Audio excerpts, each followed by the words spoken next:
Welcome to Paperweights, the podcast where two self-proclaimed gym rats and shooting enthusiasts delve into the world of literature with a sprinkle of humor. Although their biceps could crush a walnut, don't let that intimidate you. They also have a nerdy side.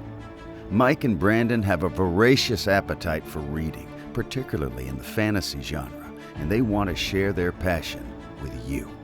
So grab your protein shake and your favorite novel and join us for a humorous and insightful journey into the world of books with Paperweights. Welcome back to our 100th episode of the Paperweights. I am your host, Brandon. And Justin. And this is the first piece of three separate recordings, three separate guests that we will have for this 100th episode. So this one, Justin and I are going to do a character tier list for the Stormlight archives. We got a little website that helps us rank them. We're going to share the screen in a little bit. And we will get that going. The second bit is going to be my good old buddy Mike and the original co-host of the podcast. And he and I just catching up and talking about books he's been reading and how the podcast has affected our lives and made us enjoy reading a whole lot more. And then the third bit is my daughter interviewing Cosmere Mo. We've had her on the podcast before. That was a fun bit to see happen. They have a lot in common. So I'll put timestamps and links on YouTube to get to the specific parts once we get them all pieced together and uploaded. So if you don't want to, if you've never read Stormlight and you don't want to do the character tier list, you can skip ahead, and you can get to what you want. If Mike is your favorite person on the podcast and you wish he stayed and I was gone, then you go watch that bit. And if you just want to see some fun, strong females talk about books and life, you can skip to that bit. Yeah. And if you do like most people with tier lists, you skip to the end and don't hear our explanations, you can do that too. Yep, that you can do that. I've never actually done that. Oh, really? I don't even think I've watched the tier list, so. Oh, they're fun. I usually do them in like video games or like this, like, Overwatch or Marvel Rival, and it's like, this character sucks, this character's really good, like that, like kind of power tier list. But character tier lists are also fun. Gotcha. Yeah, so I'm excited to do this one. Before we get started, go ahead, like, comment, subscribe, share, leave a rating and review where you can. We've made it 100 episodes thus far, just because we enjoy doing this. But we would like to have more listeners, and we know people like to listen to people talk about books and whatnot. So do that. It helps us out. We are also celebrating our 100th episode by having a giveaway. So that's the details are going to be posted to Instagram. Follow our page at the.paperweights. At the.paperweights. There's no .com. It's just Instagram. So all the details are for the giveaway are going to be on there. We got a signed leather-bound Mistborn book that's going to be given away, the big piece. Hidden World Hopper on Instagram is a Cosmere creator. He actually creates like physical objects and fidgets and things and trinkets based on the Cosmere. Checked out his Etsy shop. It's pretty cool, and he's throwing in a pretty decently sized Stormlight package there. Morgan is also, or Cosmere Mo is also throwing in some stuff from her Etsy shop. And then Mudcat Whiskers is our sponsor, is going to throw in a bottle of his new cologne that he's launching next month. So if you don't have a beard, but you wear cologne, or you know somebody that does, then that's part of the gift. But also in June, once he launches it, you can go buy it yourself at his website, www.mudcatwhiskers.com, and use code paperweights at checkout. If you do have a beard, I recommend the beard wash, conditioner, balm, and oil. And you can get them. There's so many scent profiles he has. He also has one that is unscented. So if you're a hunter or you're sensitive to oils, fragrances, the skinned version is really good. He usually has candles as well. Those will make your house smell good. So make sure you visit our sponsor. All right. That's exciting. Yeah. I, I'm kind of jealous, I'd like to win that. So um, it's going to be like $250 worth of stuff. Yeah. So be excited to announce who wins it on the next podcast, hopefully. Yeah, it'd be fun. Yeah. All right, so I'm going to go ahead and share my screen here. So bear with this a second. If you're listening, sorry. You can do what you want. You also have to make a mental tier list in your mind. Yes. We're going to do it here. Right. Yeah, I guess this is full book spoilers of everything we've read. So if you somehow are watching this without reading all the Stormlight, stick around, or if you want to be spoiled. Yeah, stick around if you want to be spoiled, or find the timestamp somewhere and go forward to the other bits. So we're going to get started here. I think I should just go from left to right, or we can pick our big characters. It looks like there's some characters on here that are kind of lesser known. Man, they don't have May Aladar on there. They don't. They haven't gotten the gospel of her yet. Oh Who, man, who the hell is Wickham? that is one of Shallan's brothers. Oh, okay. So he's there. All right, but not Mayaldar. Yeah, Man, they messed up. these four. Oh yeah, that's her brothers. Yeah. Yeah. So, all right. Yeah. So some of these we might not have to do, but we might as Oh, well do it. we can say like a sentence about them or something. Yeah. Can you add a character? No. You could. It'd probably take a little bit though. Yeah, I don't know how to. So, all right. Anyway. We can do honorable mentions at the end if we don't. There's a character we don't have Yeah. on here. All right. So we got Dalinar first. Obviously, he's the big, like one of the big players in this series. The series really revolves around him. It begins with him and it ends with him. I think personally, I think he's an S tier character. He fits the bill for character growth, redemption, uh, superpowers, Yeah.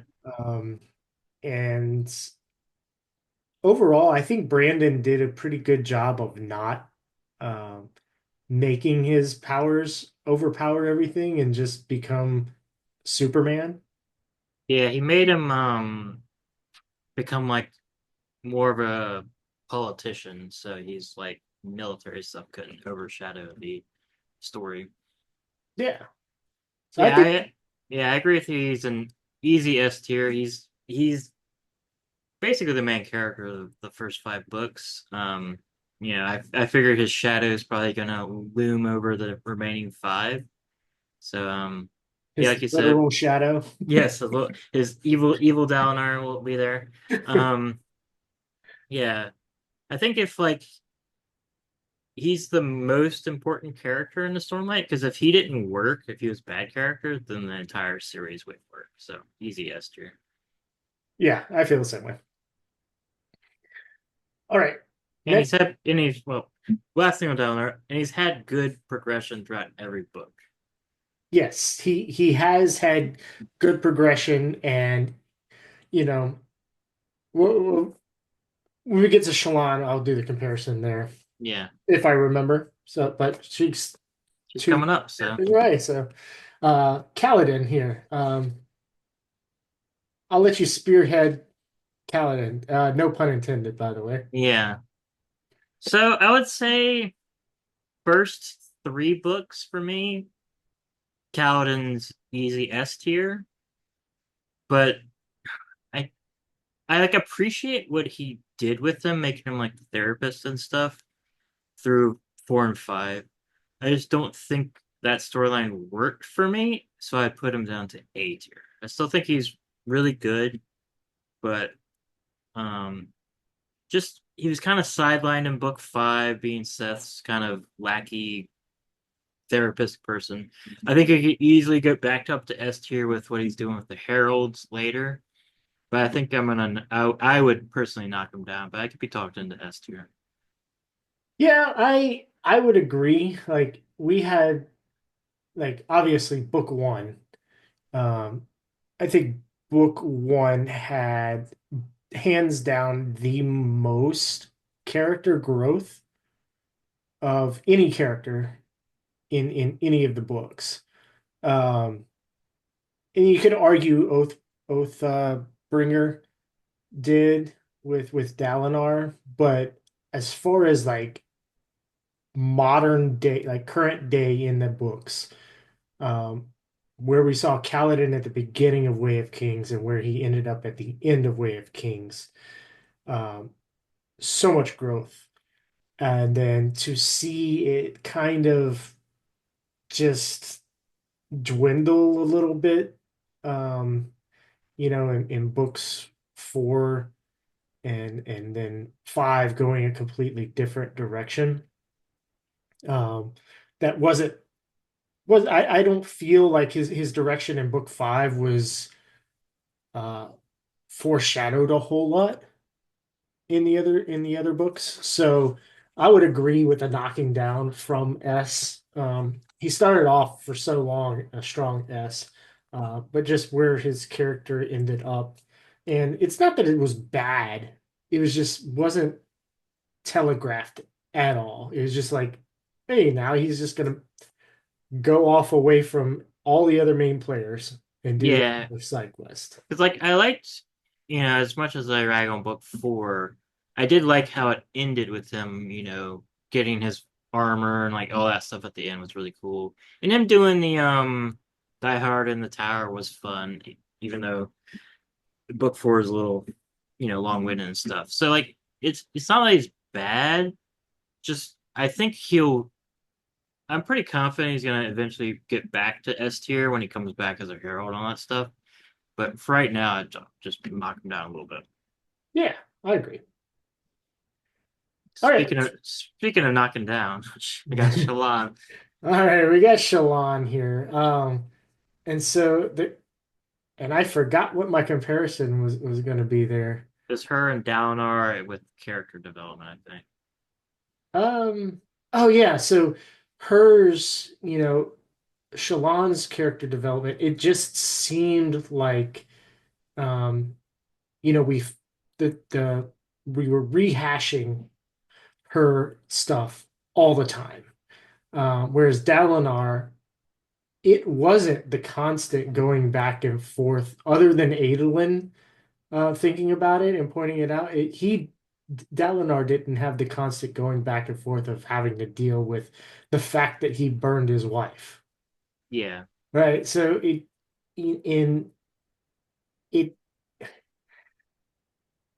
yeah, we saw that it wasn't her dealing with it, having to deal with it again in book five. It was the ghost blood plot that was made it come back up. Um, but we were already tired of it. And yeah, and I think Brandon even knew that, and he made the characters in book make jokes about her having to deal with her things again. yeah.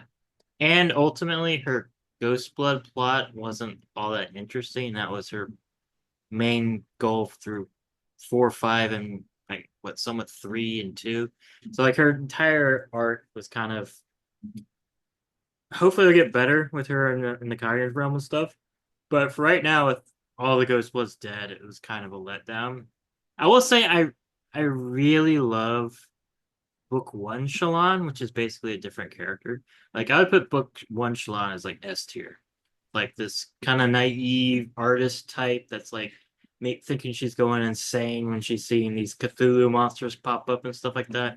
And her kind of, I really, it doesn't make sense that it goes away, but I really liked her being a character of faith because it's rare a lot in like fantasies and stuff like that. And I don't have faith myself, so it's fun reading a character that believed in the Almighty so much and was kind of way more pious than running up against Yasna, who was such an like a self-proclaimed atheist and all that stuff. So like I really like book one, Shallan. I really like book two, Shallan. More book 4 and 5, where she's kind of sidelined into cognitive realm bullshit, and like even though that stuff's interesting, it's like her tagging off Adolin and kind of like doing some weird side quests for the Ghost Bloods that ultimately goes nowhere. But like kind of like Kaladin, like book 1 and 2 are like S tier, even 3 is S tier, and then I would put her in B tier. I think she falls down pretty Yeah, hard. I think she falls hard. Yeah, and I know people don't like reading her. Some people don't like reading her a lot in Way of Kings, as it's such a departure from Kaladin stuff and Dalinar stuff. So like, I really like it. So in my opinion, that was good. But I just remember a lot of times in the books just being annoyed reading her. So that puts her down for me. Yeah, in Way of Kings, like my first read, it wasn't the sorry, hold on. Mhm. All right. Uh my first read of Way of Kings, I just wanted to keep with our boy Kaladin. Uh then on rereads of Way of Kings, I've appreciated the beginning stages who Shallan was at the beginning, and then Words of Radiance. That's when I think most people start to really like Shallan. So there's S tier, but she has to me some of the hardest fall Yeah, as a character, as much as she's in the books. yeah, Because yeah. I also Yasna, like we'll get to Yasna. Yasna, she's not in the book as much as Shallan. yeah, She's not in all the books as much as Shallan is. But her character development to me is almost the same as like Dalinar's, right? yeah. But Shallan is the third main character of this series with Dalinar, Kaladin, Shallan. That's the 3 tiers, and she's unfortunately the weakest one. I do think she has the most potential to move up the list, with her now being hopefully free of all the mom stuff and the ghost blood stuff. And I'm curious to see her next arc in Shadesmar and all that stuff. So I think she could become once again an S tier character, but right now she's where she's at. yeah. All right. Our boy Adolin. Or Aelin. Um, he's a B tier. Oh no, not B tier, but he is a secondary character. That's what I Yes. meant by B, which is confusing because we're tiering our characters. But Yeah. as a secondary character, I think he's a bro, right? He's somebody you want in your corner. Um, and for a little bit, unless you were Dalinar. Um, but um, he goes to bat there, and you know, I like him. I would say he's high A, low S, so like kind of borderline between those two. Yeah. For me, Aelin's an easy S. So he starts off as a B tier character. I think as the books go along, he becomes probably the fourth main character of the novels. In book 5, he gets an entire section about him and stuff like that. He's just he's the like the noble prince like character done to perfection, I think, for me. I always enjoyed reading him. At the beginning, he was kind of annoying, right? Like Way of Kings. So then you kind of learn more about him. Because at the beginning, like the first couple books, it's like Dalinar, you like Dalinar more than him. He's kind of like this, you know, pompous princeling that likes to, dress up and stuff. And then you get the relationship with Shallan, which is some of the best Shallan stuff later in the books. So yeah, I could see high A. Personally, I'd put him in S. Book 5 is definitely an S. Yeah. Um, I yeah, also, he has that opposite growth of Shallan, right? yeah, As Adolin grows, Shallan gets Withers. weaker. Yeah. So I would also say his storyline with Maya and the Unbound or whatever they're called now, that was one of my top interest, like emotional interest storylines in the later books. Like when he's like fighting in Thalen City and like he's able to like summon it instantly, you're like, oh shit, what's happening? So yeah, I really like Adolin, but I'm fine with him in high A.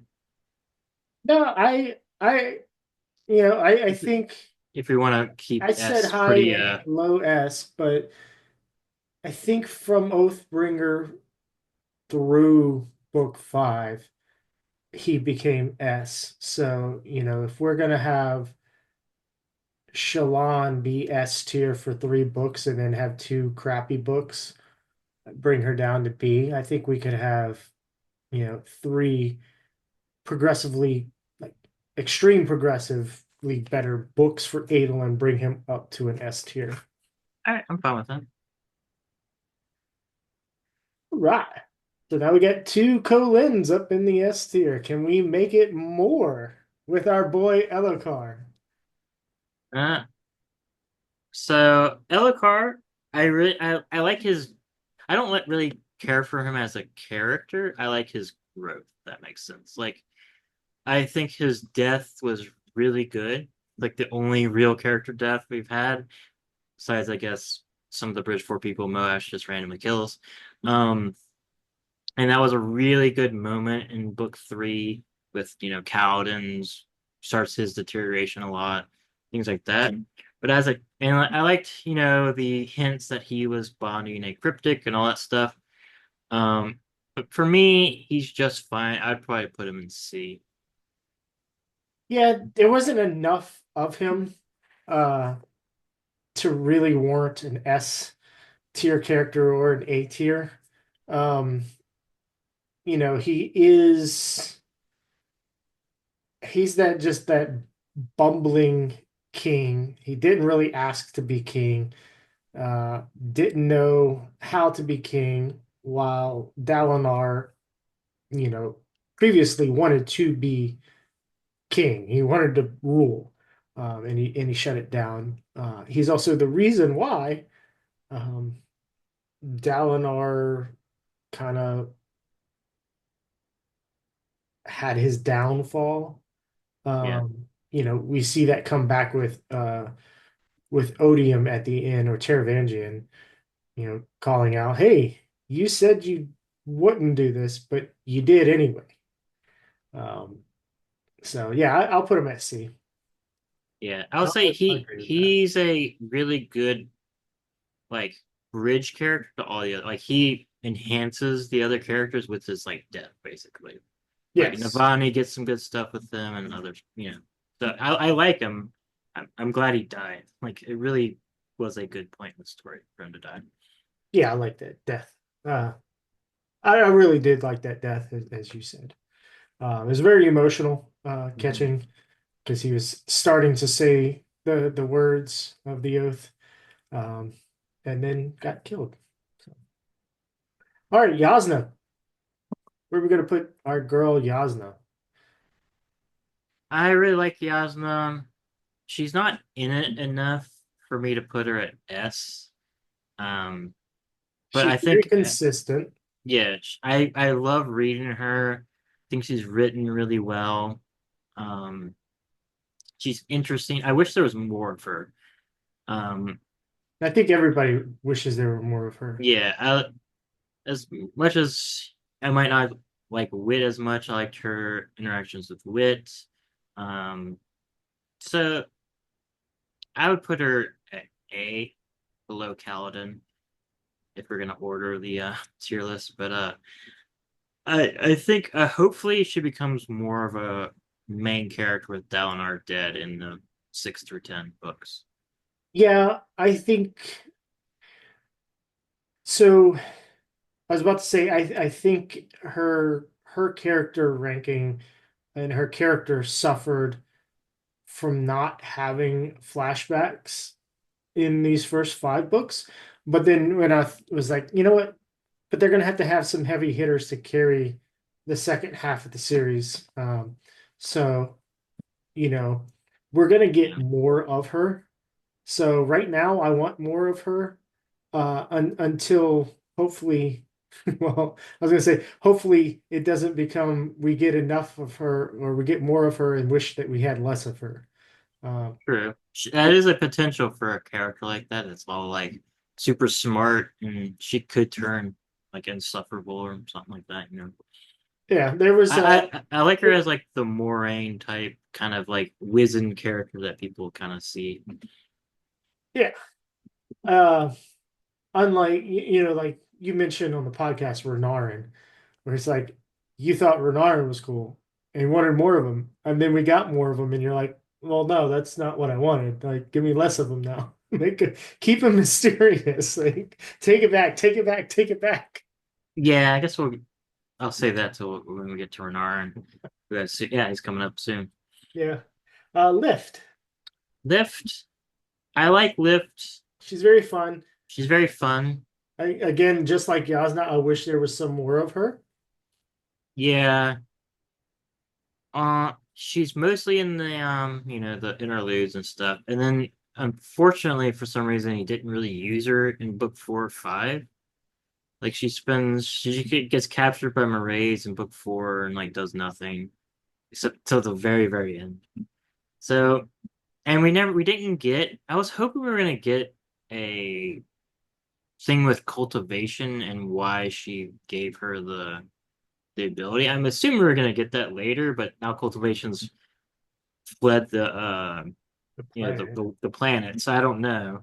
Yeah, maybe that we'll get that when cultivation returns. Yeah, that'd be cool. So like Um, she's really interesting. I think she's gonna move up. I'd probably put her high C, low B for me.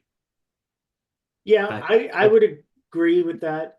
Um, one one scene that I'll say bumps it up to just a solid B for me is the uh, Battle of Thalen Field when she was skating around with Seth. That was a really well done scene there. And a little bit of the comedy where she just kept talking about Dalinar's old man butt.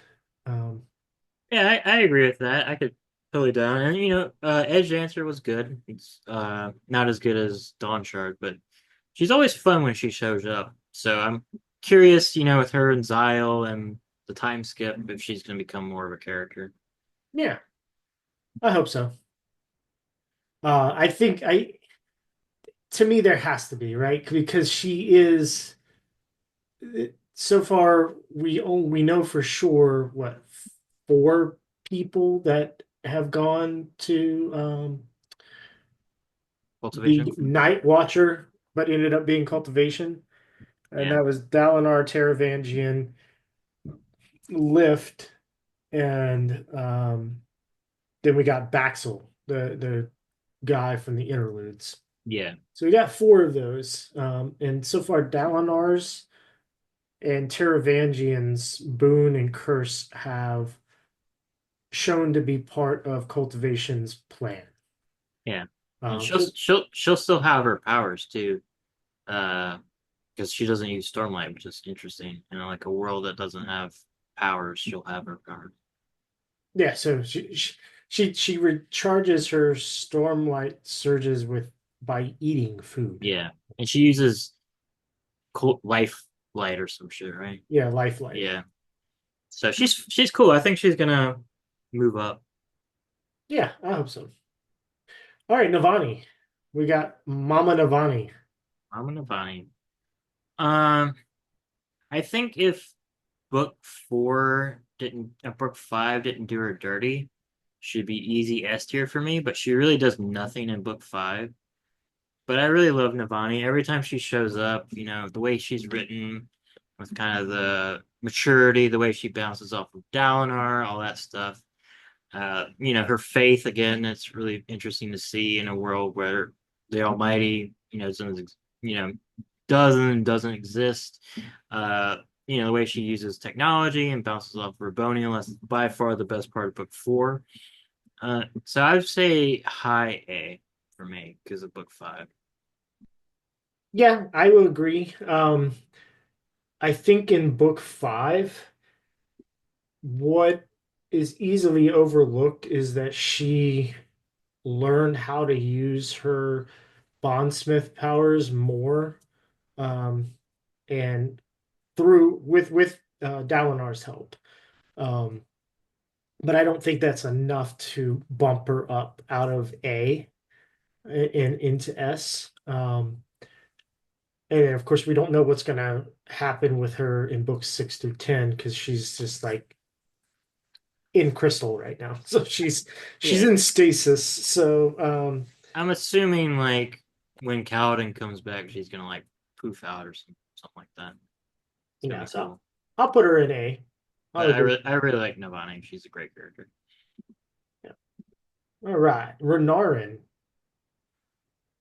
So I like Bernard. I like what he did in book 5, even though it was very drawn out, and his relationship with Belaine and stuff. But for most of the series, he's kind of just Adelin's little brother. Doesn't really do much, and he's kind of like mysterious and creepy kid. Writing like the numbers of days or whatever, and so and I don't find his like future seeing powers all that interesting or I and useful.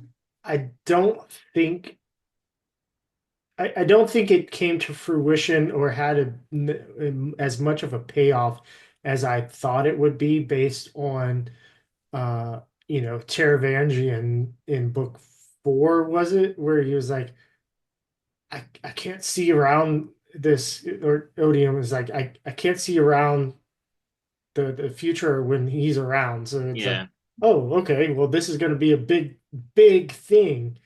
But it just ended up being a vessel for Renarin to be like, oh, I've been my visions of the future have been influenced by Odium, but that's not the only future. I can start to see futures of positive things. yeah. And that's like all that it culminated to. And well, it did kind of also let Taravangian kill Odium with Nightblood, since Odium couldn't see that he had that Nightblood was there. Oh, that is, yeah, that is true. But I agree with your point where it's like he's just not the most interesting character. And like a lot of book 5 was like, oh, I was bullied as a kid. I'm like weird or whatever, and also gay, which is fine and will be explored more with. I hope the Relaine Renarin relationship goes better, like goes more in detail if they're gonna do it. Similar to like Dalinar and Navani, how great their relationship and Shallan and Adolin. That needs to get explored more, especially if, like what's going to happen in the future. I think he's going to get better, but right now I put him at C, and he's just fine. And he kind of was a little annoying in book 5. I'm like, all right, I get it. You're just taking up a lot of time. Yeah. We don't need that much time to of one book to have you come out. Yeah, Like, um, but other people, I'll say other people will connect with that more than us, obviously, and Yeah, that's fine. Respect that. So I'll yeah. agree with C. It Uh, wasn't bad. It was just kind of when the apocalypse was happening, and this book's already a billion pages long. Also, like their storyline was basically like Dalinar is just watching a PowerPoint presentation then breaking out Mishram. It wasn't the most engaging. yeah. All right, Seth, your favorite. My favorite person. Yes. Uh, I it's weird. Book five, have hours and hours. Didn't really work for me. I don't really care. I think in the early books, he's a really great villain in a story that doesn't have villains. Uh, but then he kind of like I think he'd be like easy A tier if he just died at the end of book three. And it was like, oh shit, he was this like crazy assassin in white. He was this really interesting antagonist, and like he was scary, and he died. But then he keeps going on with his Talk like about redemption. in book two. Book two, book two or three. Yeah, it took book two. Sorry, when he fights, yeah, book two. Yeah. He fights Kaladin in the sky and all that stuff, and it's really cool. Um, and like I get his redemption story and stuff like that. It just it didn't work for me. I'm fine with wherever you want to put him. I'd probably put him at C, but you can put him wherever because I it didn't work for me. So I don't know. I'm in the minority. Yeah, I like him. I don't think I've put as much thought into it as you have. I like his interactions with Nightblood. Um, books one and two, really awesome. Um, and again, like just scary as shit. I remember reading Words of Radiance for the first time, and the scene where like whenever was he Elokar gets attacked, or who he thought was Elokar got Yeah. attacked in the they were looking at the railing that got cut, right? Yes. And then that first fight with Kaladin and Seth, I was like, holy shit. And then later on, when Seth enters the kind of the tunnel hallway and fights the Cobalt Guard guys, and I was like, this dude is scary. Like those two scenes are even scarier than like the epilogue, the prologue of book one, where he's going through the castle, the palace, and going to kill Gavilar. So really cool.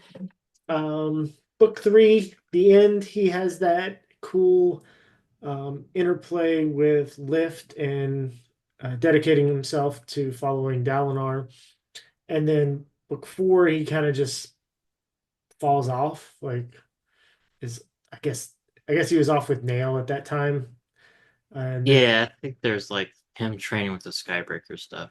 yeah, and that was like it basically. And then in book five, he's off, which he needed to do um to go to Shinovar, but I'd put him at B. Yeah, I'm fine with that. I I will don't think also he's a say C character. I think he's better than Elhokar or Renarin. I would agree with that. I'll also say I think a little bit of my disappointment with him is how kind of bland the Shin are. I if book five and the Shin were really much more interesting, it would have bumped him up more. But I'm fine with it. I agree with you that he's more interesting than Elokar and Renar, so I'm fine with B. Okay. All right, let's see here. Let's get rid of some of these smaller characters real quick. Let's do Shallan's brothers. Balat. Uh, I'll put them all in D. I don't remember them. They don't matter. Yeah, But Helleran is the one that does. Uh, he's not really a character. He just like gets killed by Kaladin, right? yeah, Like they're basically plot devices, right? They have that weird thing where like one of them's like ripping off legs and was like gonna be something, but like they just kind of like show up at Irithyr and they're like, okay, cool, you're here. we're never gonna talk about you again. And I guess Murray's befriended you one time. You know, I realized here What?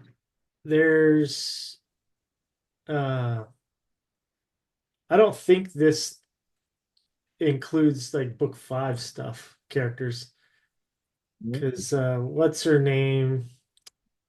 Ray's is in there, but Yaddle. Yaddle isn't in here. But uh yeah, who else? Baedo Misham's not on here. Well, that's barely a character. Yeah, so but I I mean mean, they have Night Watcher who's barely a character. yeah, I mean, we could put Night Watcher, Cultivation, like F tier. They like don't show up at all. Yeah, Um, cultivation, man. like she's a conceptually really cool. She's like a dragon, and like love was in love with honor and shit, but she does nothing. I mean, you could put her with the brothers. I'm fine with that. I'll put her there or even here on C just because we do see her trying to do plans to fight Odium. Yeah, Um and then ultimately she's a dragon and that's fucking cool. that is cool. I'll give her C for dragon. That's fine. I Uh mean, technically we should do D for dragon, but yeah, Night Watcher, that's like the non-character really. yeah, non-character. Um I haven't seen too much of her. Let's see. The honor is also kind of a non-character, Where is Honor? as by Right. Leshby.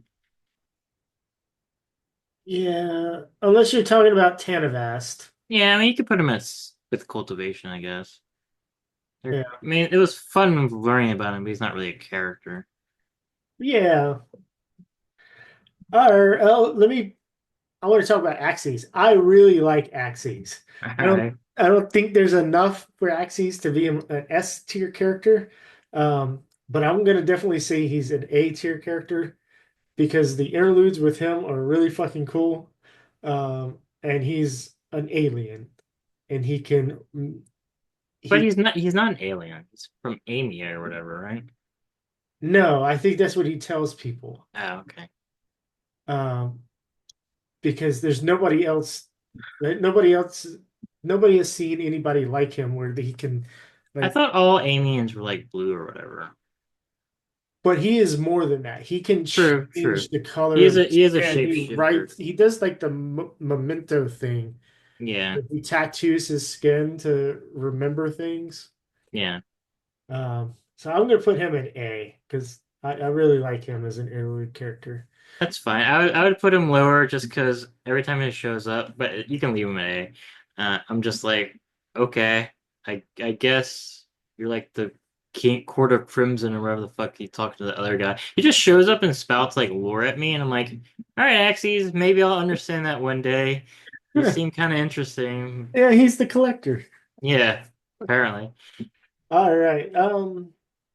Let's do let's do these two for the Court of the Unseen. All right. Gaz and Vatha. Uh, Gaz, I'd probably put the D. He's just kind of like the bad guy in book Book one. one. I really And liked him as the bad guy in book one. yeah, and he kind of just does random stuff with Shallan for a little bit and drops off the face of the map. And the other, I Same thing really, with Vatha. yeah, Like same thing with Vatha was Vatha. cool when she met him too.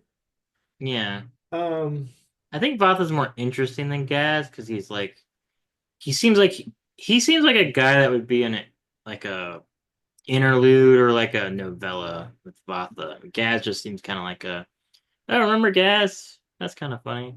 I would probably put them both at D though. It's just kind of like missed opportunities. yeah, I can agree with that. I can agree with that. Let's see. Let's take Acidon and ELA or whatever. I don't think we got enough of Acidon. I Yeah, think he I'd was put her at trying to put emphasis on her. Um, but ultimately, I think she was just corrupted by some unmade, and that's it. yeah. I put her at F tier. She's not Yeah. interesting. She's just kind of I like though. Ili is very interesting. Yeah. And so, okay, she dies in what, book three, No, she dies in book four, beginning four? of book four. Oh yeah, that's right. So she did Yeah. make it through. Uh yeah, I like so her interplay in book one was very little. Of course, all the women were very few in book one. Even Navani wasn't Yeah. that much. She was just like a scribe, essentially a role. Aile, her her subterfuge and all that was really cool. So I'm gonna put her at a B or an A. Yeah, I'd probably put her at B because I have Sadius at probably A. Um, and she's really cool. I think it could have benefited. The thing is, like, the book quickly got away from like High Lord politics, and she didn't really have a place in the story anymore. So they kind of just killed her off. But Yeah, she was very interesting, in like her schemes and like all that sort of stuff. So, like, if there was like a prequel novel or novella about like the rise of Gavilar or whatever, she'd be a really fun character to like interact with. I agree. I like that. I like that idea. Sadius, on the other hand, Sadius is an awesome bad guy to me.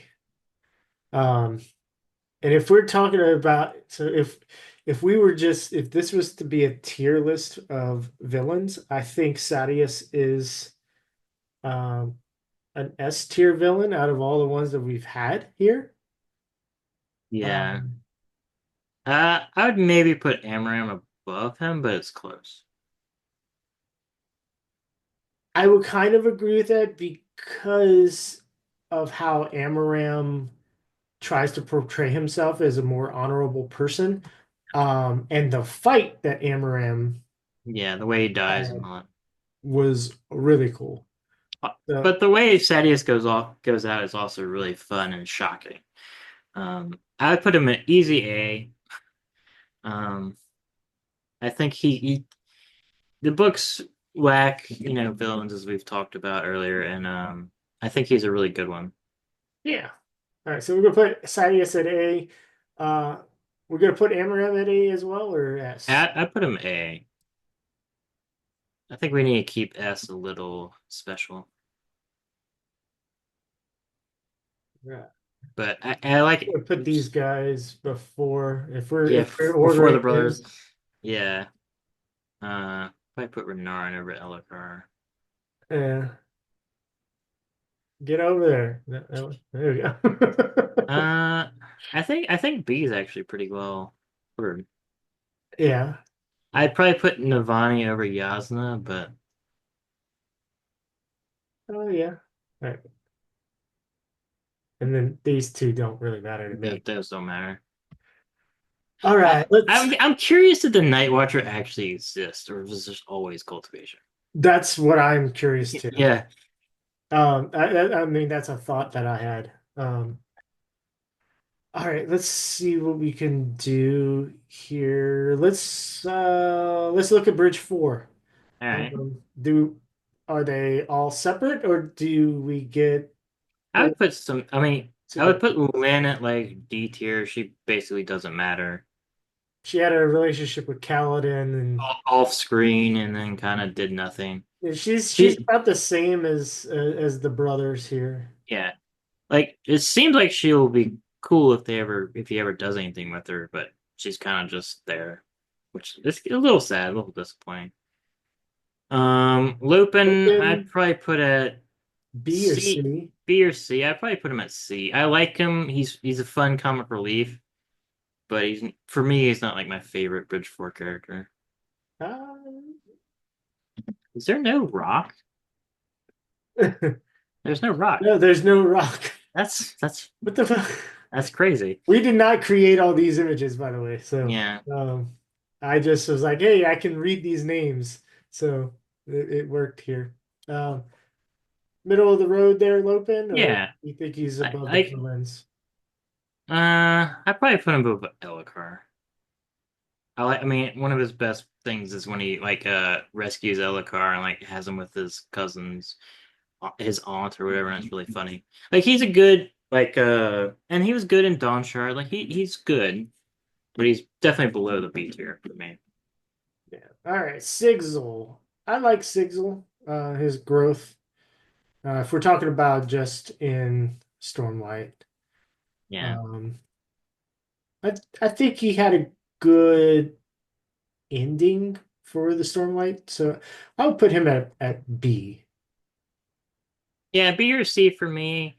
I will say him and Wit never having like a conversation until the very end was annoying to me. Where it's like for like most of the series, it's just his one thing is I used to be like a world singer with Wit or whatever, and then we never get anything with him and Wit.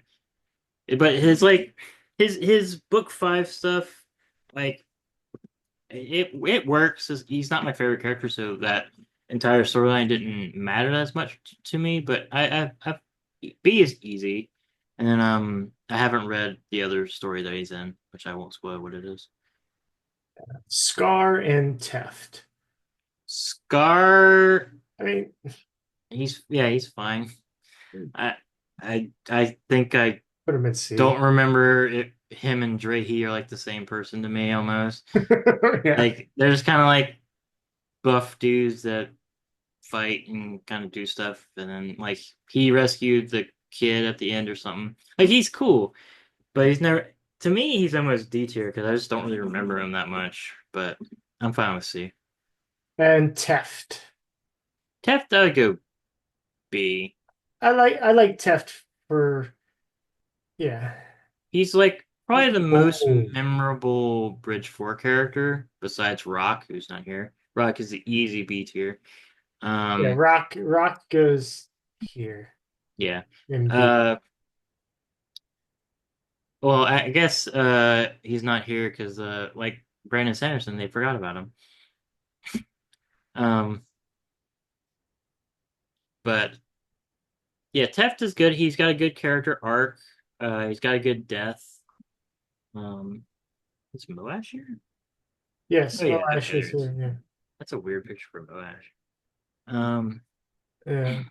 like I liked Teft. I liked his death. I liked his struggles with addiction, all that stuff. Um, him and Cowden in book 4 was really good. Him just being this like grumpy old sergeant really reminded me of it's kind of the same character as like Clubs from Mistborn, Oh yeah, yeah, kind of the same archetype. yeah. Yeah, All right. Let's see what we're gonna go with. you just do all the heralds really fast. Yeah, let's do the Heralds. Ash. Not really a character. I put her like D tier. Uh, I Could be cool. She has like a couple of interesting interludes and then kind of doesn't do anything for the entire story. yeah. Yeah. Jezrien, same type of Same. thing. Nail. Nail, I put I put him at B B. B tier. Yeah. Yeah. He's the most interesting of the heralds. He actually is doing stuff. His interactions with Lift and Edge Dancer was really good. Town. I'm gonna put at least C just because of even though it wasn't on screen, his badassness. He did have a uh did he have a line or was it Ash that said it? You had to come for the broken. I can't remember. Yeah, I mean, he's one of those that I'm guessing is gonna be more important in the next books when he's like, can talk and stuff. Um, so I'm looking forward to that. He also seems super OP because he killed like 100 fuse with his bare hands. Yeah. How would they lose? Yeah, Uh let's see. Kaladin's family, his mom. I like right. his mom. His mom's fine. She's fine C character. Yeah, His dad is oh god, his dad's annoying. that's annoying. he's a good character, but he's annoying. I think the he was one of the better parts of the Kaladin's flashbacks, so I think he's still C even though he is annoying to me. Because like him taking the money and all that stuff was really interesting. It's just more him being like, "Son, we're at war, but you shouldn't kill anybody." It's like, ugh, ugh, shoot His me. brother. Um, I'd put him D tier. He's just a plot device, really. Like he's a good plot device, but he's not really a character to me. Yeah, I like him, but yeah, it's still just Yeah, not enough. he's like, innocent child that, dies for Kaladin to go, yeah. So, but Let, yeah, let's do the rest of the sprint. We've got pattern. I really love pattern. I like Pattern. I'd put him Maybe A. probably A. I'd put him above Shalon. Yeah, I'm fine with that. He's better. I mean, he's the better. Yeah, Ah. I would say if you read Pattern, he's like a B tier, but if you listen to Pattern, he's an A tier because the audiobooks is hilarious with them. Yeah, I need No mating. no mating. Yeah, I need to have Jules listen to the bits on audio with pattern. She did tell me that. Oh no, I gotta say, she talks about um what book she wants to read on her little bit in this episode for this episode later on. That's I'm not fun. gonna spoil it. You Yeah, gotta go listen. Uh, I'll put him up here. yeah, Um, he's definitely above Axes. yeah, uh, Yeah, that seems good. about right there. All right, Syl. Still, I'd say easy A tier. Um, About the same, yeah, same as pattern. she makes Paladin bearable when he's like super depressed all the time in the early books. She's a fun, like fairy character. I really like her. Wendell is fun. Um, Yeah, I'd put him with like right next to Lift. Uh, they have good repertoire, and they're both kind of comic relief characters. So yeah. Stormfather. Oh God, he's annoying. Um, yeah, maybe C. yeah, I would. He's I think better. he's really right, but then as you learn more about him, he gets kind of annoying when he's like, "I can't tell you what's happening." He's like, "Please tell me, Stormfather." No. No, I would never tell you. It's like, fine. Yeah, I think right there is fine. Yeah, that's fine. All right, let's do the Pershindy and the listeners and the fuse. We got Vinley. Finley, uh, I think I'd put her D tier. She's just annoying. So book 5, she does nothing. Book 4, she's kind of interesting and like, I don't know. I'm just never all that excited to read her because he doesn't really do anything with her. That Yeah, makes sense. yeah, it leaves me wanting more. Yeah. Like at the end of book 3, when she like finally bonds her sprint and stuff like that, I'm I will like, say ooh, she this is gonna be so cool. And then like she doesn't really do anything. I should say she's the best of the D character, D tier right there. Yeah, We're like gonna run out of room there unless it gives us another row. it should give us another. Uh, Leshwi. I like Leshwi. I would say she's about a B at least. I could see that. She doesn't really do much, but she's really interesting because she's the one that like, sided with you know, at the end of the book, she like broke away from Odium and all that stuff. It's just more. It's kind of like with Vinley. I wanted more of them in book 5, and they kind of just don't really do anything. But I'm fine with B because she was really cool in book 4. Yeah, I like that. Hopefully, Vinley and Leshry are gonna be prominent characters in book 6. Now they have their own kingdom and stuff like that. I would hope so. Raboniel. I really like her as a villain. Um,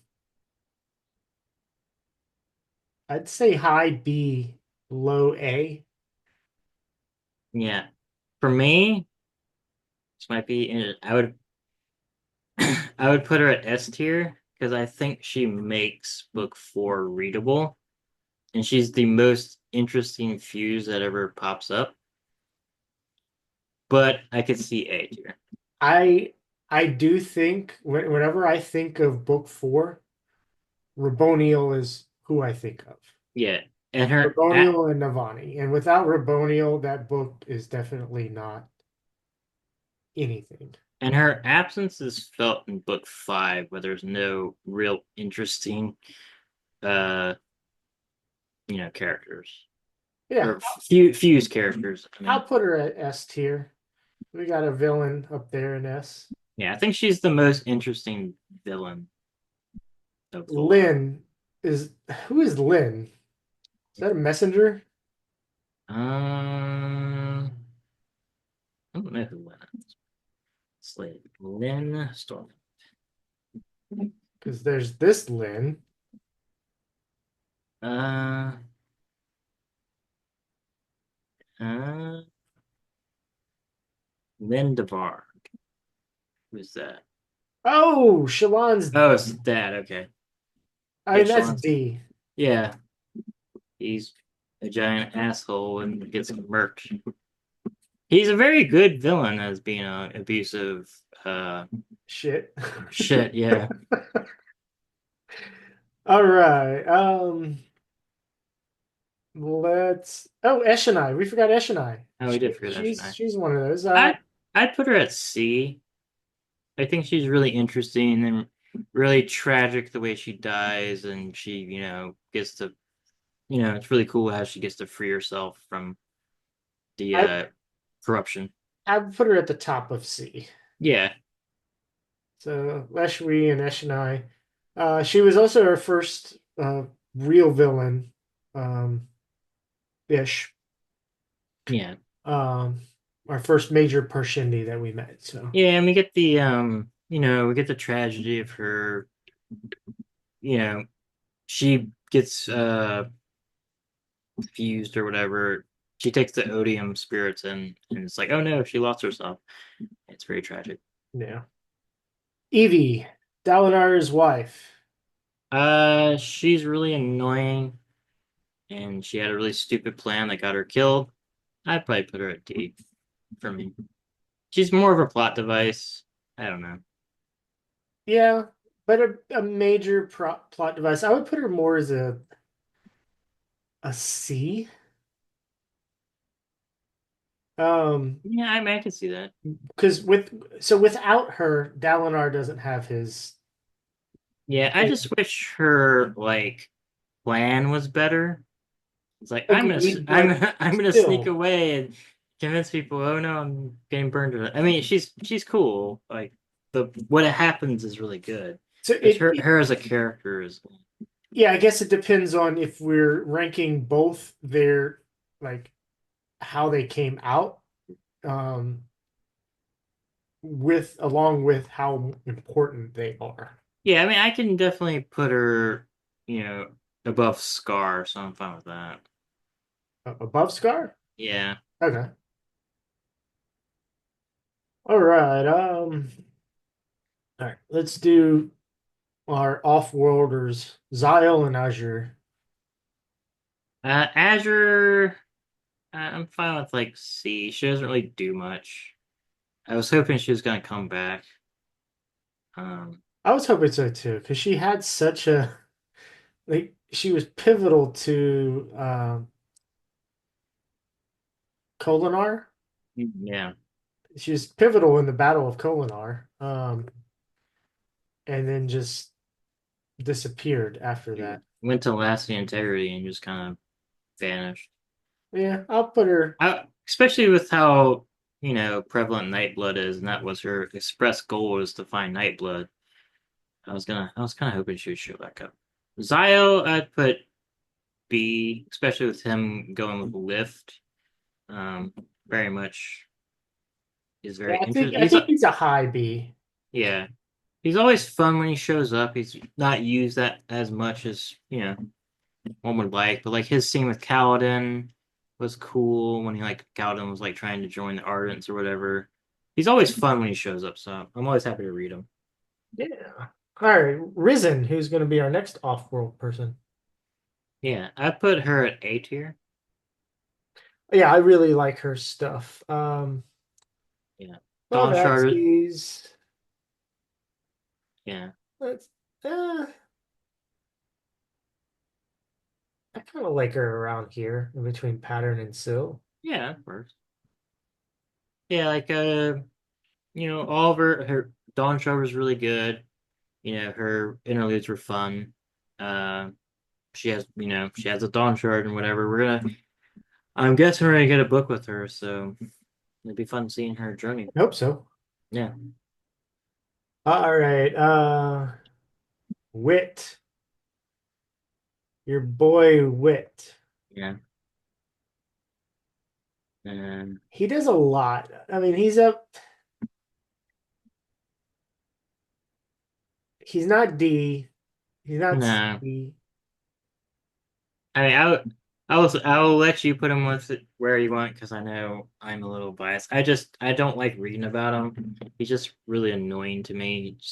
It's like Sanderson's trying too hard to be witty, no pun intended. And just kind of there. He has all the answers but doesn't give it to people, so he's annoying. Uh, his at Once he starts becoming more like active, he's more interesting, like in books 4 and 5. So I'm fine with him at B. It's just the hard part of like having a character that knows everything and just won't tell people stuff is annoying. But he's way more interesting in book 4 and 5, so I'm fine with B. Yeah, we'll put him there. I just don't need Sanderson to give me a epilogue with him spouting stuff about stories. I'm like, I get it. Mraize. For the way it turned out, honestly, I put him at F. I really don't like Moraes. Yeah, he's like he was like B, and then he just fell. Like Yeah, it's one of those. I He's mean, another one. He's one of those characters that the more you learn about him, he just isn't interesting. You're like, oh, okay, he's just like a dude with like a scar and wanted to get off world, and he dies. Meh. So I'm fine. Yeah. Odium. This is not Terravangin, you know him? It's separate from So Terravangin. this is We'll do race. Odium as a whole, like as he was, and with. Yeah. I'd put him either C or D. He's just not interesting as a villain. Put him there And with the it's shards. yeah, it's like really. I mean, it's Mid telling. range. It's pretty telling that Sanderson had to kill him off and give him the Teravanger to make Odium interesting. He's just kind of like meh to me. And Terravangin. Teravanger, I really like him. He's got a really, to me, at least an A, B. yeah, I give him an A. Or I don't think he's quite S tier for me. Um, but he's probably high A. I enjoy Teravanger. His gimmick at the beginning is really interesting, and then when he becomes the main villain, it's also pretty cool. I could see A or S. Yeah, I can see A or S too. Yeah, I like him right there yeah, that works. because he's there more than Yasna. Um, it's kind of as powerful, like mentally, as Yasna, I think. Yeah, yeah. All right. Which one do you want to save for last? Might as well save Mash, right? Yeah. So Gavilar. Kevlar, I'd say I'd say S or B, not S, B or C. Um, he's he's the kickoff of the whole series.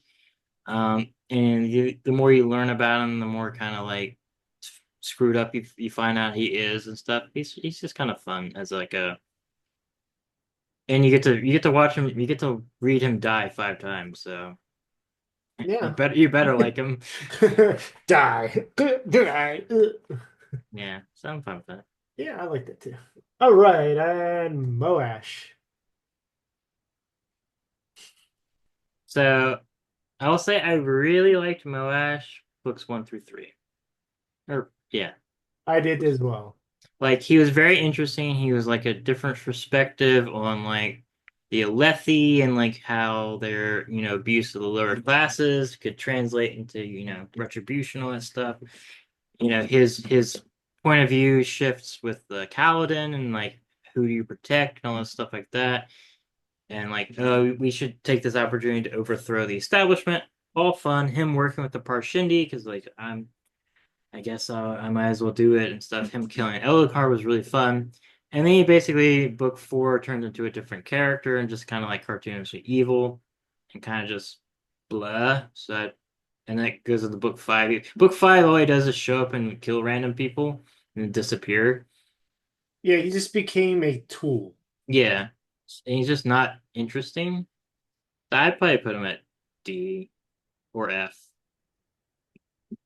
Murray's more interesting than Moash, maybe.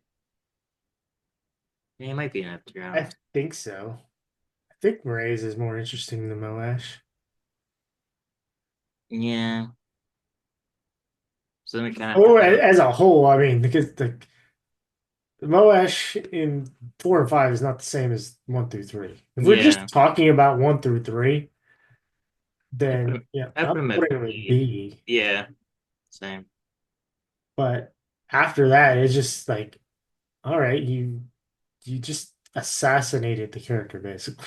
Like Yeah. turned him in something really cool into nothing. Yeah, and I feel like had a really cool death fight scene or whatever in book 5. The fact that he's still alive is annoying. Because it's Oh like yeah. I don't really want to read about Moash in book 6. Like, Oh, eh. Like but like what if like so Tef needed his sprint to go away because of other books, right? So you still have that, but then you have like Lopin and him like Sizzle. team up to Sigil, yeah, Sigil, sorry. But yeah, then you have like him and Lopin, you have like Bridgefork kill him, or you have like Navani kill him. You have somebody kill him in a really fun fight, but I'm just kind of over Navash. Just Yeah. sad. Just sad. But yeah, I think it's a good tier list. Yeah, I think so too. All right, so people that aren't on here. Rock. Rock, easy B tier. He's the best Bridge 4 member. He's gonna go And above Teft. yeah, Yeah, I like him there. I think the books really miss him in book 4 and 5. Mhm. And I hope the novella makes up for it, but I don't know if it will. I hope so too. Who else? Who else do you want to give honorable mention? Because there's a whole lot of characters in book 5. Yeah, I mean, obviously May Aladar's S. Um, May Aladar is S. Yeah, yeah, obviously. I guess like Nightblood would probably be B with the or maybe A with all the Sprins. yeah. I put Nightblood up here in A, if not Yeah, S. For me, yeah. I mean, he's always fun to read about. it's always Uh, fun hearing him too. yeah, Oh, pick me, pick me. true. Trying to Um, think. I like. Yanagon. Yanagon would probably be B tier. Oh yeah, Yanagon definitely. Why is he not on here? Um, let's see who else. Real quick, Seth's dad. I like I like him more than Laren, yeah, Laren, wherever he is. he's C tier. Let's see here. Yeah, I put Seth's dad in B. I can see that. I like him there. Some of the honor bearers are pretty cool. Yeah, they're probably like D to C, C tier. yeah. I like this sister, but we didn't get that much of her, so she'd probably be D tier. For me, just she's kind of there. Maybe C tier for being. I'd I'd also put the sibling in C. Oh, Relane's not here, right? Relane's not on here. I'd put him Yeah, at probably put him with Renarin. Kind of want more of him because he doesn't really do too much for most of the books. yeah. What about our boy? Oh my God, I can't remember his name. The honor spren. Oh, Notum. Notum, yeah.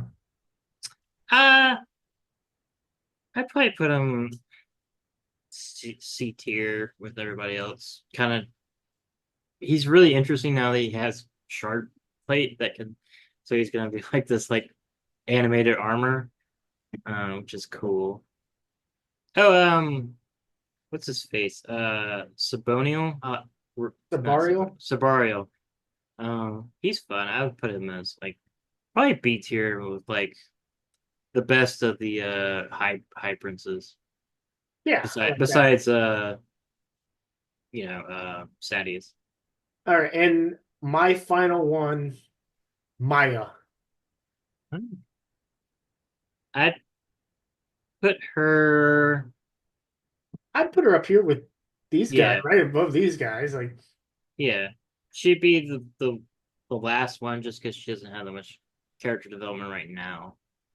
Um, but she's really interesting. I'm curious to see what the Unbounded are gonna Unbonded, something like that. unoathed. Oh no, yeah, Yeah. are gonna be doing.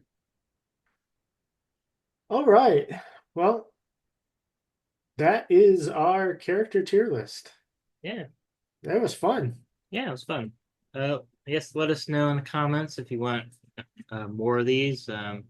We could do Mistborn Era 1, and maybe some other ones from our other series that we do. Yeah. Yeah. If y'all like that, if you disagree, let us know. Like if you think we have a hot take on this tier list, we want to hear about it on our YouTube channel. So go there and comment. And obviously we don't have all of this didn't give us all the I didn't create all these little pictures with the names on it, by the way. I just found it and it was easy for me to read the names. So I was like, oh, okay, cool. We're good with this. I didn't realize before we started recording that it was missing basically all book five characters. Uh, but book five characters are book five characters. They were in one book, Okay. essentially. So we did our best here, and that was fun. So Mhm. um, let me, yeah, I'll stop sharing the screen and we'll go back to this right here just to finish it up. Um, do you have anything uh anything you'd like to mention or Oh, well, I'm starting a new short stack series, doing the Throne of Glass novels.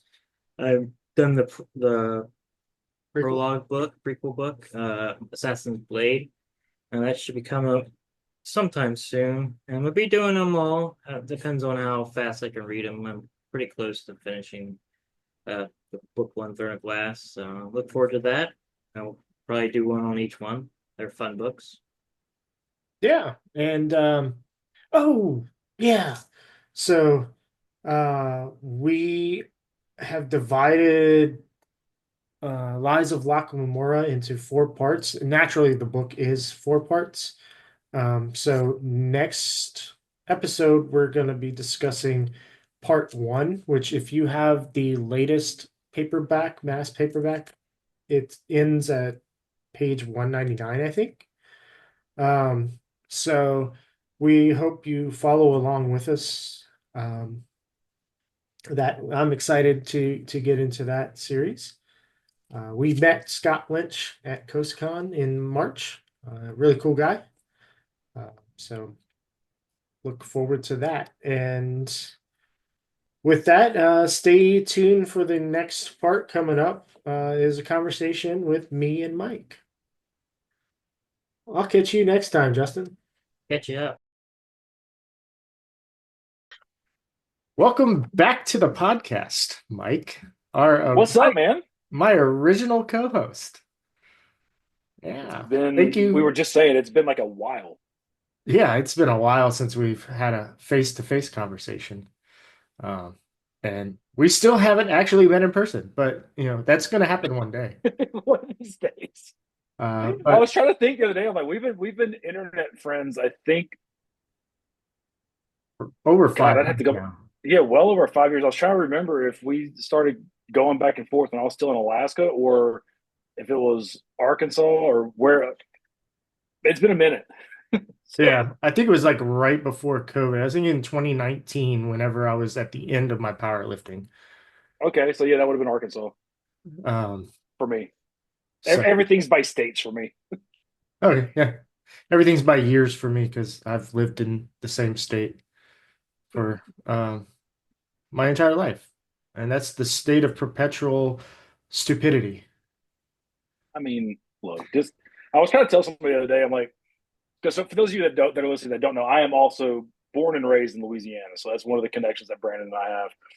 But I was trying to tell somebody the other day, I'm like, look, Louisiana invented political corruption. Like that's our thing. Like, so everybody else is like, oh my god, I can't believe it. I'm like, we studied it in civics class, like how corrupt our politicians were. Yeah, it's Like, let me introduce you to Huey Long, okay? oh, good old Huey, and yeah, the state capital is actually named Huey's Last Direction, nicknamed that. So yeah, fun stuff. But yeah, thanks for being a part of the 100th episode.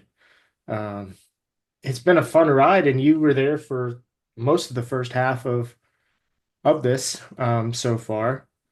And so, you carried us far enough for me to really, enjoy continuing doing it. So Right on, man. thank you for that, and thank you for being coming back for this 100th episode. I hope it's fun. It's a little different, just piecing together a few different conversations instead of Mm-hmm. having one continual thing. And we'll have a giveaway that's going to go along with it. So Oh, right on. I got a couple of creators that have Etsy shops that are going to Mm-hmm. toss in some gifts. Um, I'm putting up a signed leather bound book, Ooh, Brandon Sanderson. ooh, And then, of course, my sponsor, Mudcat Whiskers, they're going to toss in some stuff. So it's going to be a nice, it's a pretty solid giveaway, man. yeah, worth a couple $100. Um, and all you got to do, you got to follow our accounts and comment, share, maybe not share, but follow and comment and Mm-hmm. like the post, and that'll get you entered in. And so good luck to whoever wins. I know we'll probably announce it on the next episode or the 2 episodes from now. So, um, but yeah, what you been up to, man? What you been reading? Oh man, that's so what have I been up to? So like right after we kind of parted ways from the show, I made it about another month and a half at the job that I was working, and then I switched over to being a sub at my kid's school, and I've been doing that ever since. Um, it's actually kind of been fun for me because since April, the librarian at my daughter's school went out with a neck injury. She had to have neck surgery, and they asked me to fill in for her for the remainder of the year. So since April, I've been the librarian at my kid's school. So that's been a lot of fun, like seeing what kids are into reading at the different age levels, and being there long enough that kids are like asking me for recommendations, and like having to know the library good enough to know what they have and kind of like Hey, point them in the kids, right have you heard of direction. Brandon Sanderson? So funny you should mention that. So they don't have any Sanderson in the library itself, but on the librarian circulation counter, like where the desk is, it had like she had a little thing that said like, what is the librarian reading? And she had the book up that she was reading currently. Well, I saw that and I was like, well, she's not here, so let me put the book I'm reading up here. And it was Dragon Reborn is the latest book. So it's book 3 in Wheel of Time. Okay, so you're So on that's book the one three. that's Yeah, it's the one I kind of took a little bit of a break from Sanderson because I Mistborn. blew through through Mistborn Era 1 so fast. And I was like, okay, I need to take a little bit of a Sanderson separation, if you will. But I don't know, I guess about a month ago I went back to start and read Hero Reborn or Dragon Reborn. And I was kind of taking my time going through it, just going through it a little bit at a time because there was some other stuff that I've been wanting to read too. A little bit more on the fantasy side. Like I mean it's the trashy, like I went through and read like Court of Thorns, reread Fourth Fourth Wing because Wing. I Yeah, I saw that. yeah reread that one. That one's actually not bad. Like as far as things go, because I really like the Dragon Tarn. I really like him a lot. Like he's probably my favorite character in the whole series is the dragon. Yeah, He's I haven't read that series. I haven't read uh, any Sarah Maas. you're Uh, really not missing anything by not reading Sarah. She's her books are this is my opinion, and I say that as I'm just got done reading Throne of Glass, which is probably one of the better, in my opinion, one of the better ones she's written. And now that I'm like reading it a second time, I can kind of follow it a little bit better. The first time it felt really clunky and it didn't make any sense. yeah, But Justin's reading now, that right now. He's doing a reread of that right now. So yeah, the first time I read it, I literally felt like, and I may have kind of glossed over some things, not paying attention to it, because ever since we started doing the podcast, it's made me rethink how I read books, and like I actually look for the smaller details. And I think getting into Sanderson actually kind of has made me start doing that too. Is like knowing that in the Sanderson books there's so many things that are interconnected. I like getting in and being like, okay, this seems out of place, but it might come back later. yeah, I have to And say then when it comes back later, I'm like, yes, it came back. I agree with you on that. Ever since starting the podcast and reading and making these discussions, it has drastically increased my comprehension Mhm. of re while I'm reading. Yeah. And so like I will pick up on things and go, oh, okay, that's you know, it especially with the changes of point of view and Hmm. um, with I don't know if you ever read any of George R. R. Martin, the Song of Ice and Fire. Oh yeah. But what he does a lot in there is in the different point of views, the whoever's point of view you're in, Hmm. they take rumors as like fact Hmm. a lot of times. And so Yeah. like if you're in that and let's say, at the end of somebody else's point of view where they're actually watching an event happen Hmm. and like I'll be like, okay, that happened. And then like we jump to somebody else on the other side of the world or on the different country on the continent and like Hmm. they're like, "Oh yeah, such and such died." I'm like, "Wait, Really didn't. did I miss that? What?" Yeah. And when I first started getting into, George R. R. Martin, that was very jarring and confusing for me because I'd be like, "Did I miss something here?" Like, Right. but then just to be able to comprehend and put yourself in those different things and okay, what would people in this setting over here Hmm. what how are what's their lens colored Right. for the world Yeah. and then understanding that oh okay they believe that happened or somebody was spreading rumors there might have been like Hmm. a small sentence in the other point of view they're like yeah we're gonna let people believe that such and such happened but Right. then you quickly You gloss gloss over it. Yeah.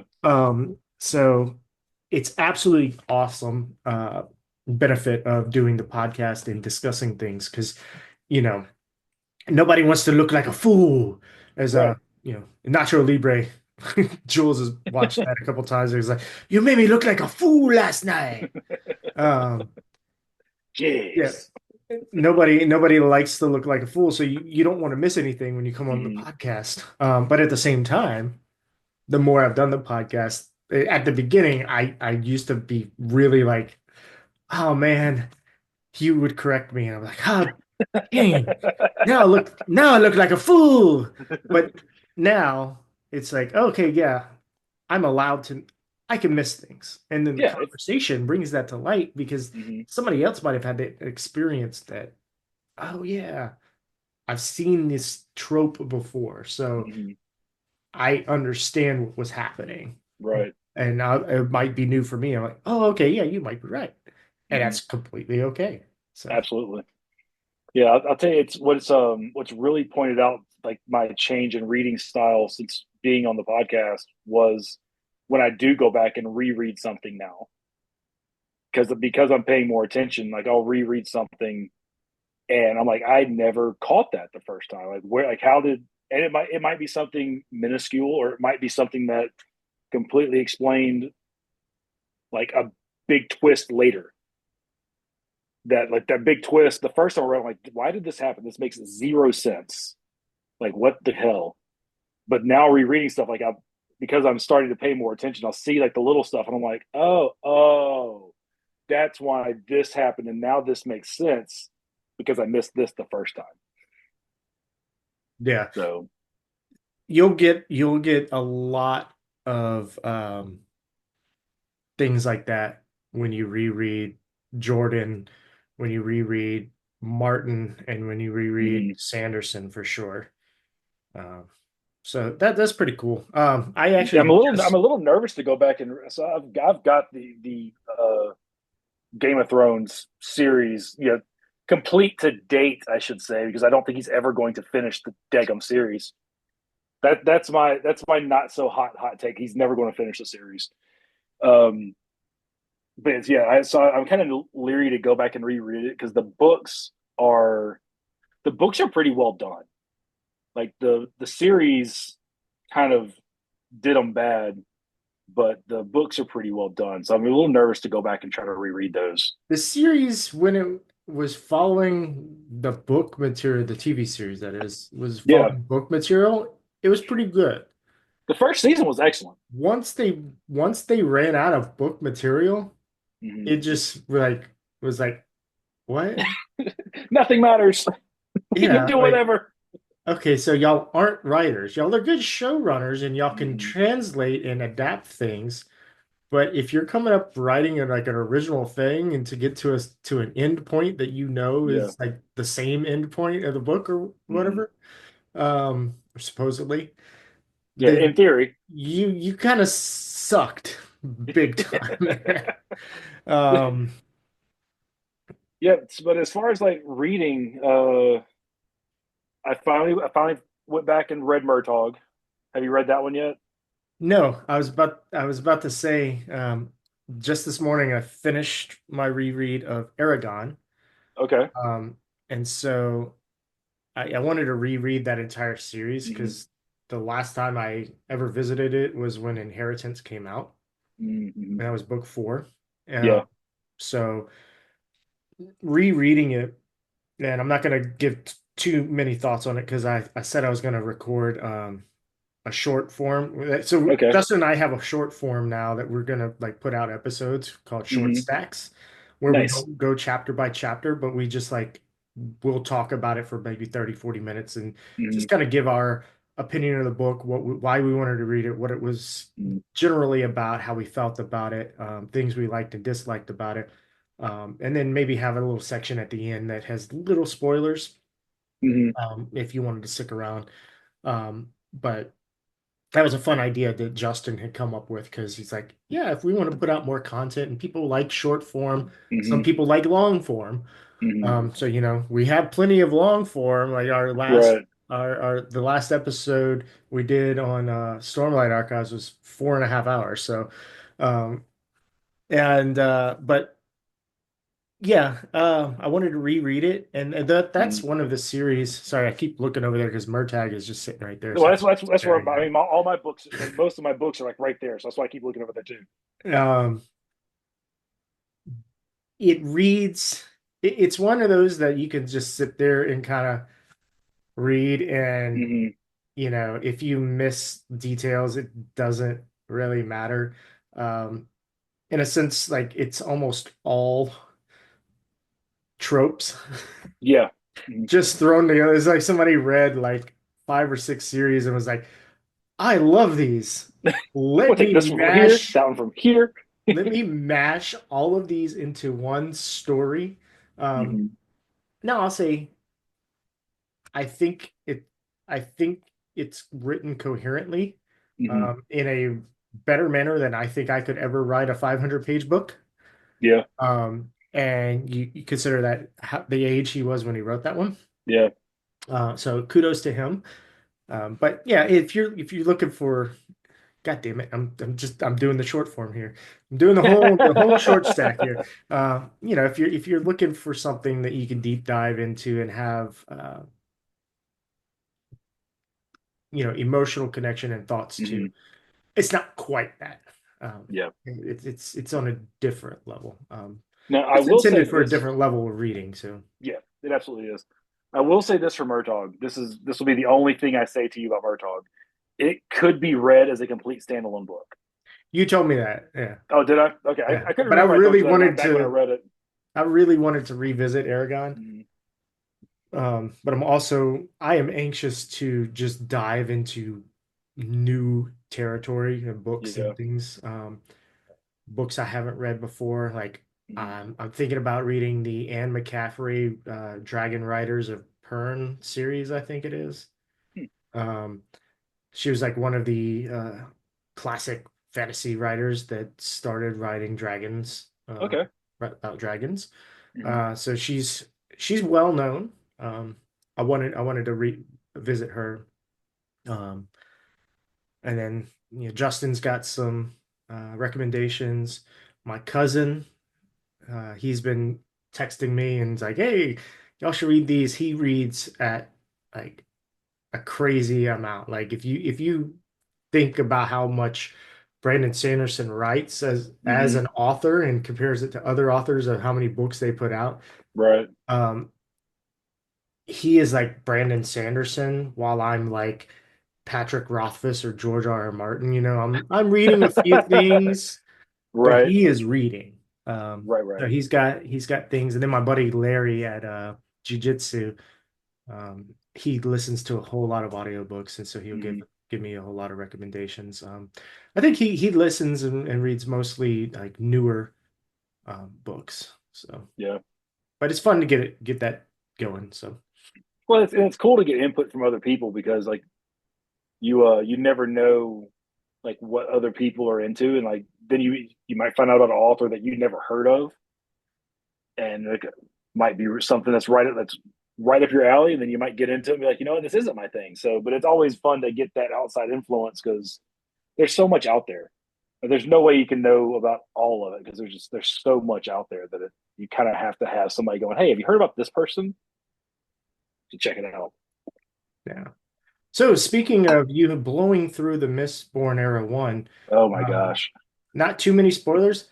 What were some of your favorite themes? What were your top two, three characters? And what book was your favorite moment in? You don't have to give a spoiler Oof. on what it was, but I'm going to say book three was probably my favorite book out of the three. And it probably had like oh dang it. What's the guy's name that talks all weird? oh, He's Spook. Spook, yeah, Oh, Spook's probably one of my favorite characters in the book. Like and book three is kind of like his big moment. Um but just like the things he does kind of like popping up throughout the series, I really like his character. And it was fun to kind of watch his character go through the things he went through. Like the other characters that popped up, like the main characters, they popped up. They were good. They were really well written. Their development was fun. Um, I can't remember what the Kydra's name was, but I really liked the Kydra in it. uh, Tin Soon. 10, yeah, 10. I was like 10 something. I liked him a lot too. He was a lot of fun. Um, so Did you yeah, like that did you like the interplay between Vin and Zane? You know that I thought Zane. I really didn't like Zane too much.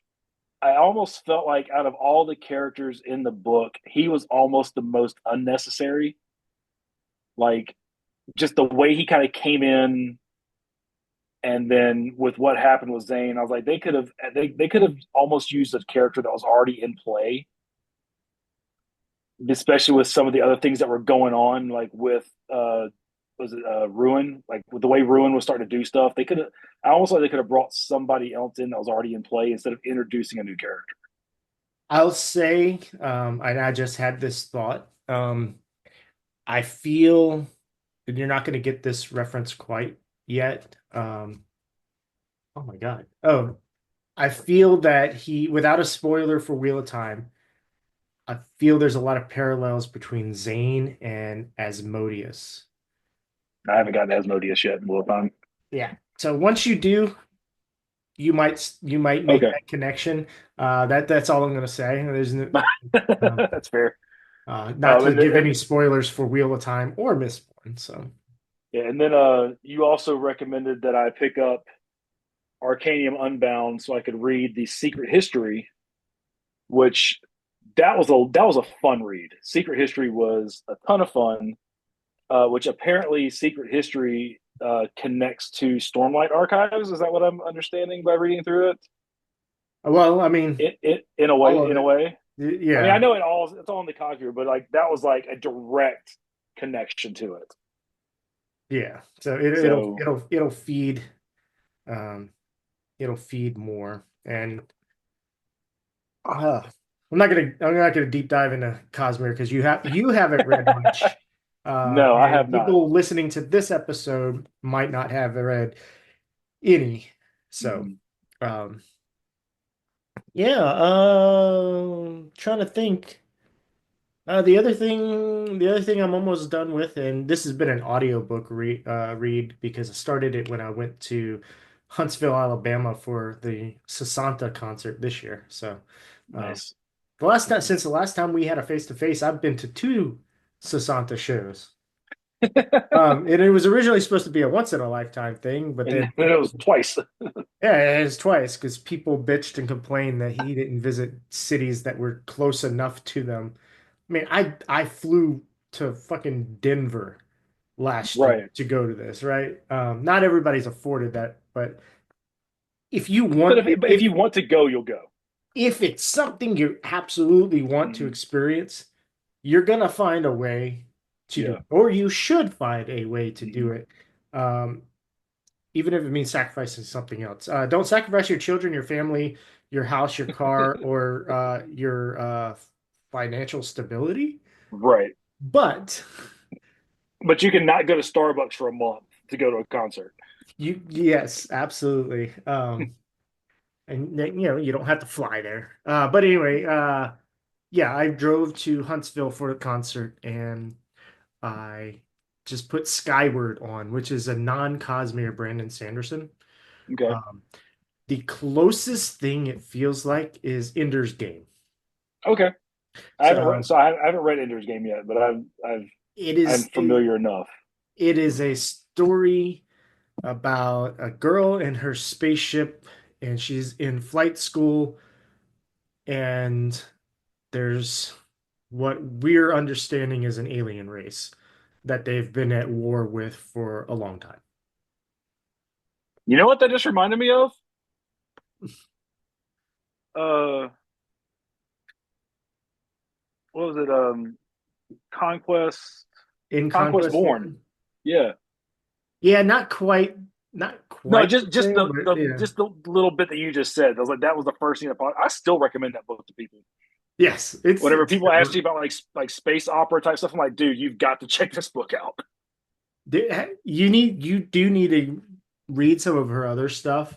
Um, so I've read her fantasy stuff, and Hmm. then I've read In Conquest Born, and I read Madness Season, which is another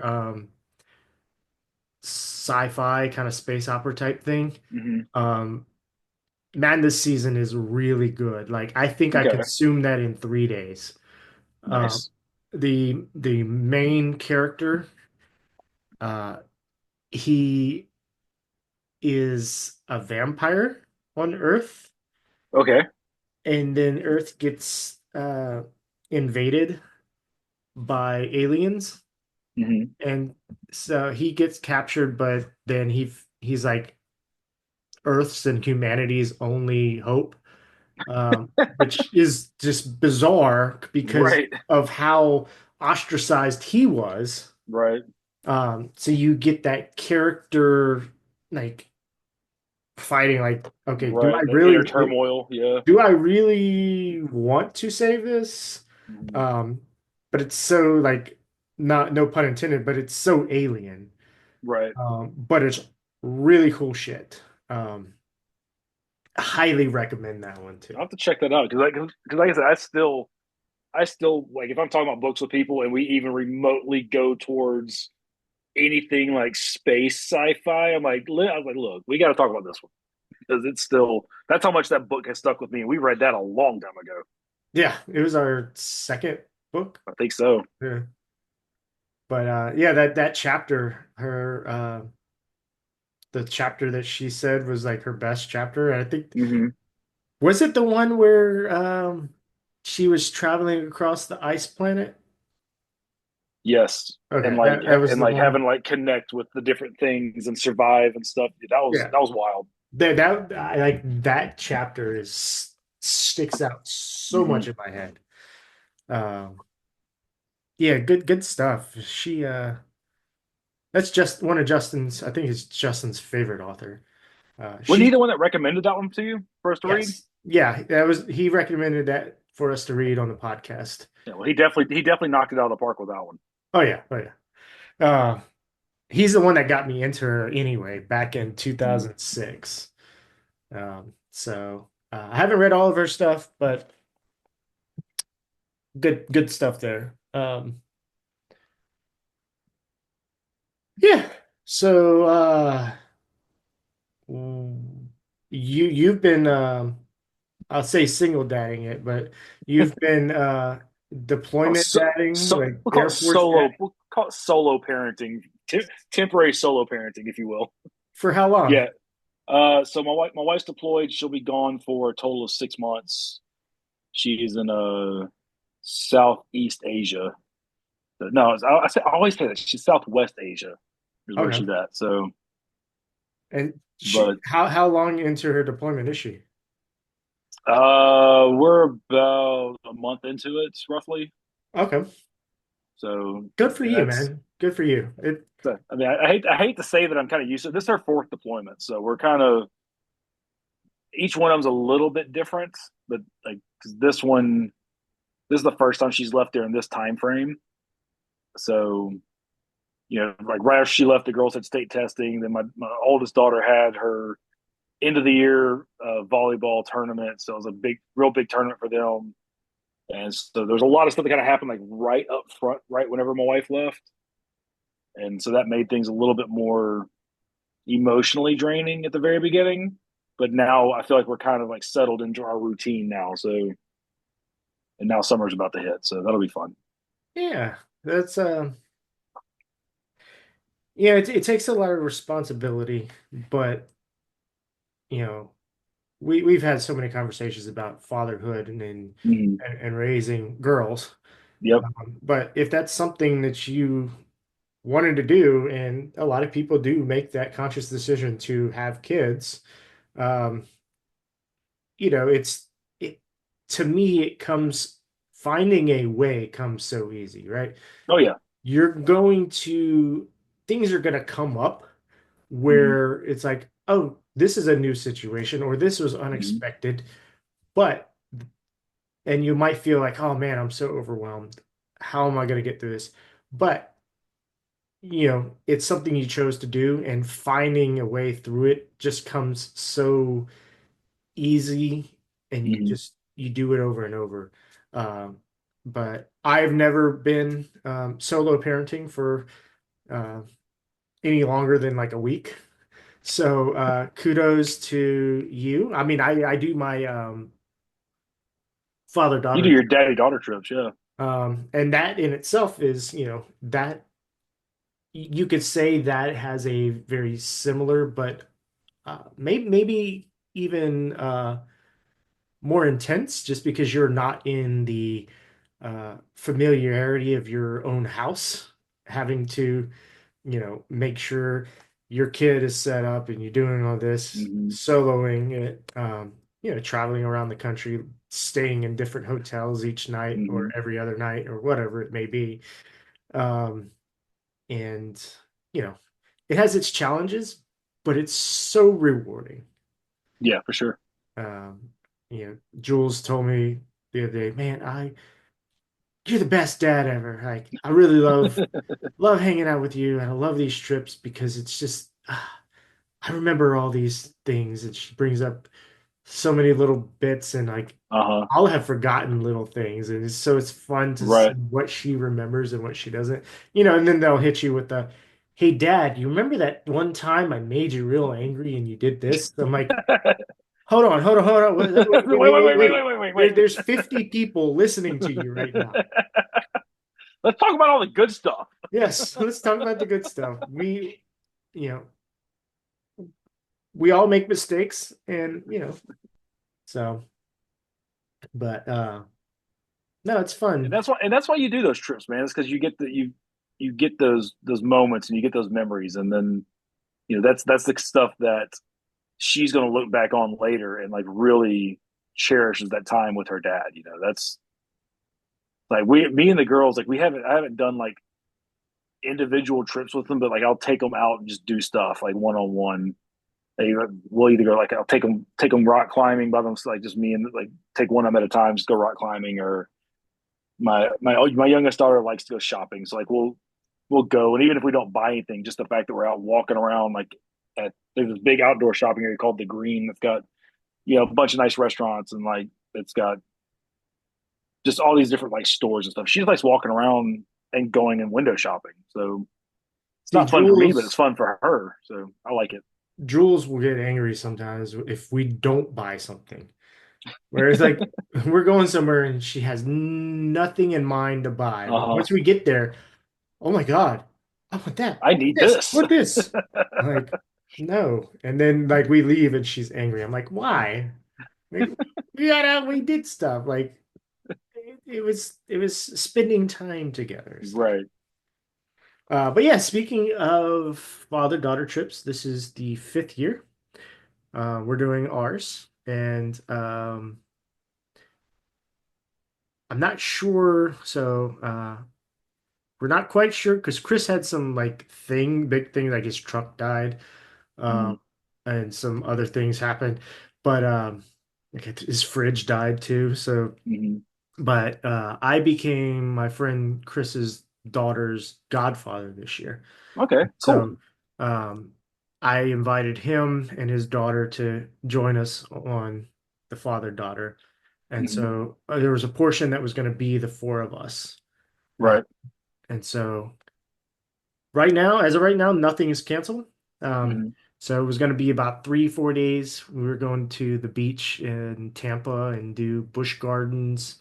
Yeah. Um, and Tampa's nice. I've been to Busch Gardens before, but outside Mm-hmm. of that, don't think I've done anything in Tampa.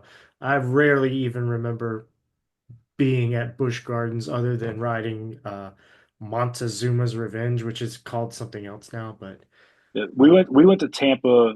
My sister-in-law and her husband bought me and Kelly's tickets to go to Tampa for that was her graduation, her vet school graduation present. So back in 2010, and that's also the day that I got the worst sunburn of my life because we went out on the beach at the hotel because they were like, "Oh, your rooms will be ready in like 3 hours. You can just leave your luggage here and go hang out on the beach." And I am white boy white, like super white. So I'm out there on the beach, not really paying attention, and next thing I know, I am just lobster red, lobster. giant blisters all over my shoulders. It Oof. was not a pleasant experience, but we had a great time in Tampa. Other than that, Uh, but yeah, so lately this year I planned on doing a week Some of the trips are maybe 3 or 4 days, Hmm. just depending on what else we got. But this year I wanted to do a week. But he this would be his first time going on a trip with his daughter. Hmm. So he's like, I think 3 or 4 days will be good. And then he was going to come back, finish the rest of that week with his wife and daughter. Um, and so I was like, okay, well, look, we're right there by Orlando. Hmm. I'll hop, jump, and skip over, and we'll do a couple days at Disney to round out the week. Right. So Jules and I are going to do that. This time she's excited. We already booked the droid building activity. Uh, Oh, cool. so she's going to build a droid for herself. Hmm. Um, and so that'll be fun. We're going to do the Hoop-Dee-Doo musical review dinner show. Okay. Um, it's kind of the subject matter is not medieval times, but it's Hmm. like a medieval times like dinner show. So you go, they bring courses out. It's Hmm. all you can eat, all you can drink for the 2.5 hours or whatever that you're there. Right. And it's a comedy musical Nice. show that's like Western style. Hmm. Um, it's come highly recommended. So I was like, you know what? We're gonna do this. May as It's well. Is that Disney property or is that off the property somewhere? Disney property. It's at the oh man, the where the campsites are. Okay. Yeah. Yeah, at like Fort Wilderness or whatever. Yeah, Fort Wilderness. Hmm. It's right next to Trails End restaurant. So if you've ever been to that place, they used to have the best breakfast on property. I Really? want to say it was like $20 or $24 a person, and it was Hmm. the family style. So they bring Oh, you cool. a they bring a whole like basket or skillet with the Right. stuff into your table, Yep. and you eat off of it, and you're like, "Hey, I want more of this," and they'll bring more of Yep. that the whole time you're there. And it was so cheap and it was so good, but then Hmm. they it wasn't even because of COVID, but it was like in 2022 or 23, Hmm. they stopped the sit down portion and now it's a quick service. Hmm. And I was like, man, I got to experience one time, and I was like, once I went to it, I was like, man, I'm This is going it. back to this. This is the place I'm coming for breakfast. Right. Once every trip. Um, yeah, so and I'm excited because we'll get to do Cosmic Rewind. Hmm. Um, we don't plan on doing a whole lot of rides this time. Hmm. It's gonna be in the dead of summer, Right. which I've never been to Disney in summer.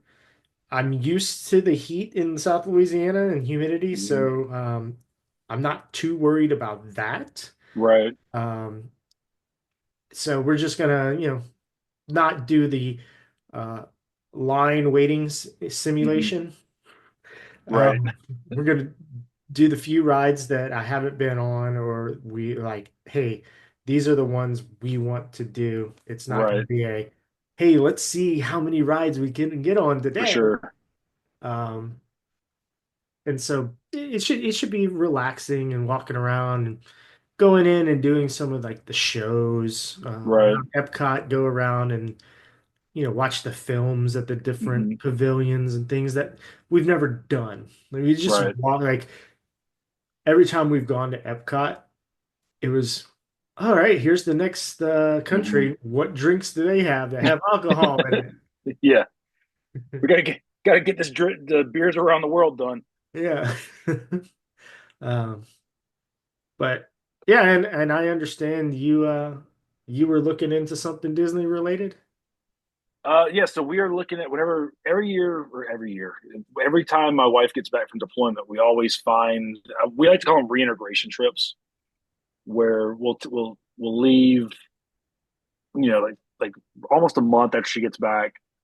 That way, she kind of has time to come home and decompress a little bit. But um, we'll do we'll do a trip like the one time she came back, we went to Universal, spent a few days at Universal. Another time she came back, we actually went and spent a week at Disney. This time we are going on our first family Disney cruise. So Kelly and I went This on is a the cruise. first, okay, not the first Yeah. cruise, Well, but so it's the first cruise for all four of us because Kelly and I did a cruise. That was my graduation gift to her when she graduated that school. We did a Carnival cruise, left out of New Orleans, and did just like a 3 day, like a 3 night cruise out of New Orleans. This time we're doing 4 nights on the Disney Wish. I mean, so that's going to be a lot of fun because it's going to be Christmas themed and it'll be yeah, a good time. The kids are looking forward to it. So yeah, we did that same one, except it was the 3 night. So wow, it was a whole lot of fun. Uh, mhm, and I like we had so much fun. We booked another cruise, mhm. which is going to be January of next year. It's going to encompass Christy and I's anniversary. Nice. Jules gets to go on it with us, so she gets to go on one of our anniversary trips. Mhm. That'll Um, be fun. yeah, I'm going to book a dinner or maybe even a brunch. I don't remember what it was Mhm, at Apollo, which is their adult only mhm, restaurant. So we're gonna have a nice anniversary meal on the ship. mhm, Um, and no, cool thing, I mentioned it to you. Cool thing about Disney trips, and it might be Disney cruises, and they might do something similar on other cruise lines. While you're on the Disney cruise, if you have if you had fun at all and mhm, you could see yourself doing another cruise and you have mhm, $200 that you won't miss mhm. for the next 2 years, you could buy a placeholder for $200. Oh That's the wow. current price. You buy a placeholder for Mhm, $200. The stipulations are you have to book a cruise in the next 2 years. mhm, And I think it can't be concierge. Um, but you book a cruise in the next 2 years mhm. and you get 10% off that cruise Oh wow. as well. That's significant. In 2 years, if you don't book a cruise, you just get refunded $200. Oh, there you go. I mean, So if you had two, fun, you could see yourself doing another cruise in right. 2 years and you have $200 that you can Mhm. just sit on. It's an It, for absolute for no-brainer for because you two get hundred 10%. bucks, I mean, you're looking at saving anywhere between $400 to $700 off a cruise. Right. So that maths. And if you You don't get do it. that, you get it You back get your money back. Yeah, in that's two that, years. that's easy math. Uh, now I would highly recommend, so I'm sure whatever bartender or whatever there is, I've read something where all the bartenders that they hire on the cruise ships have to be like in some like experienced level I'm um sure they do. in their craft. Yeah. So when we went on it, uh Christy and I both did a old fashioned tasting Hmm. class, which was an hour long, and it was actually it was kind of a master class. So he had four different old fashioned recipes, Hmm. and they were unique. He developed them, and Okay. so he told you how to make them.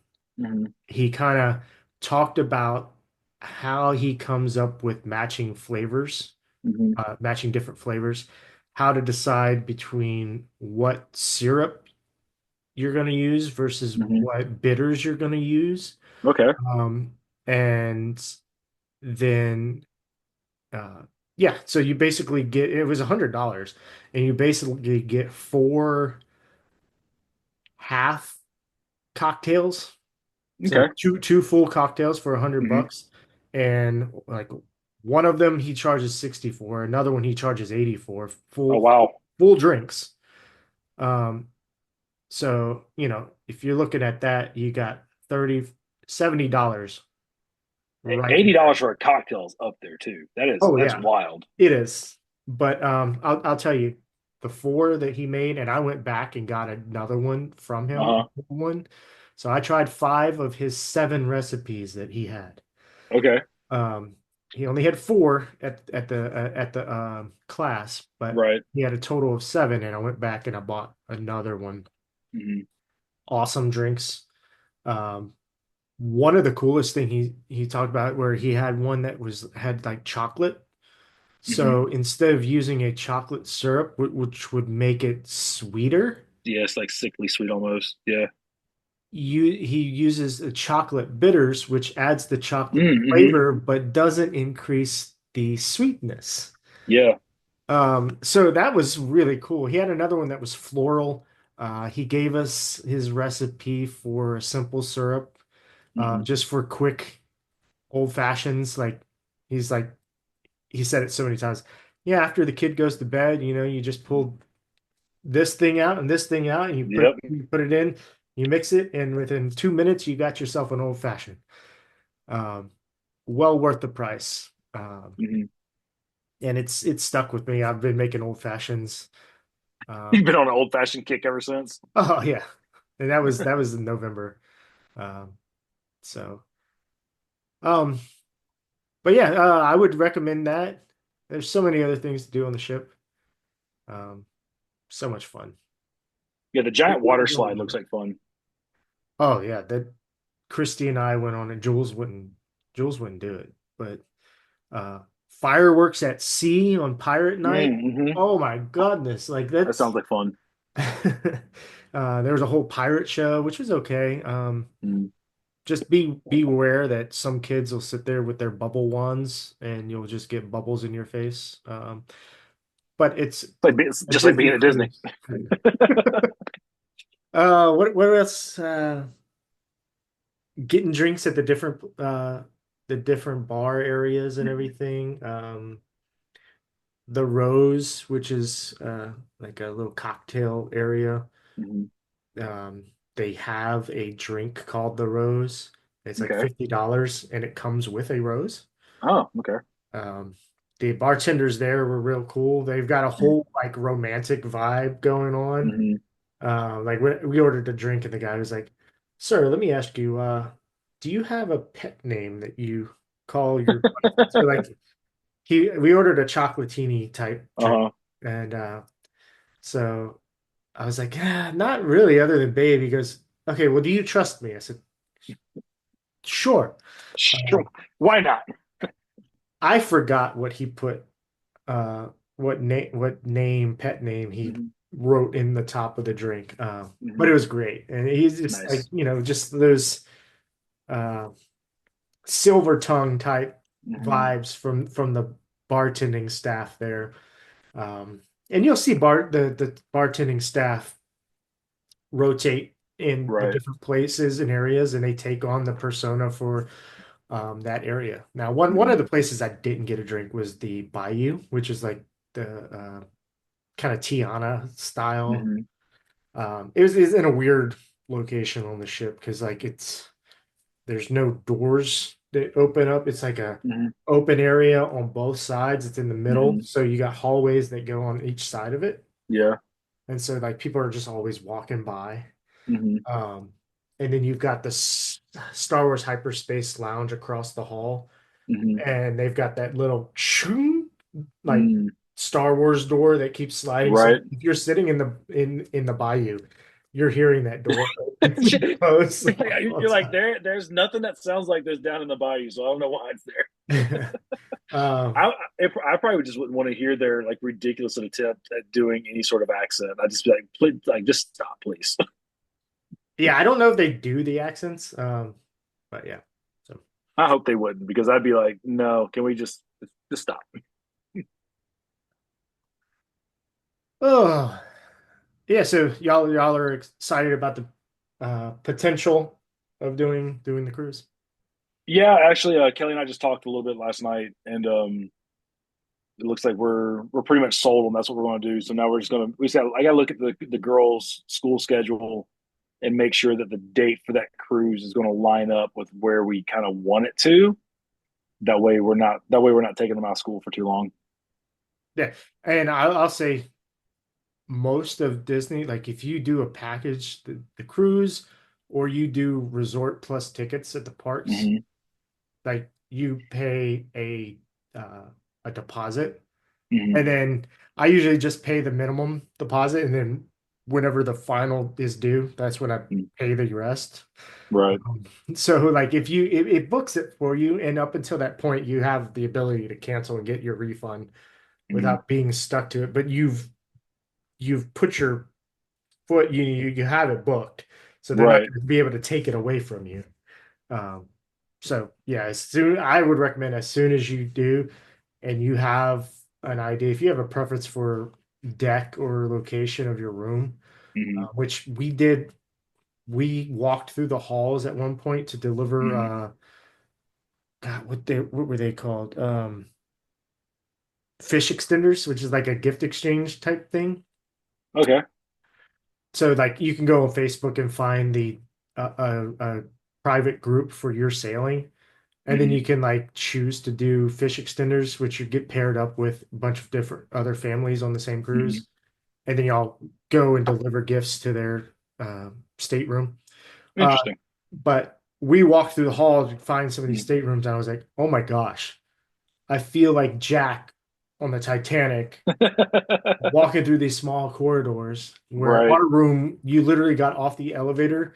And when you walked to the area to go to the hall where the staterooms Mhm. are, our room was like Right there. right there. Like you could open the Nice. door, you could open our door and look into that crossway to the other Mhm. side, and you could see the stairs like from Nice. our door.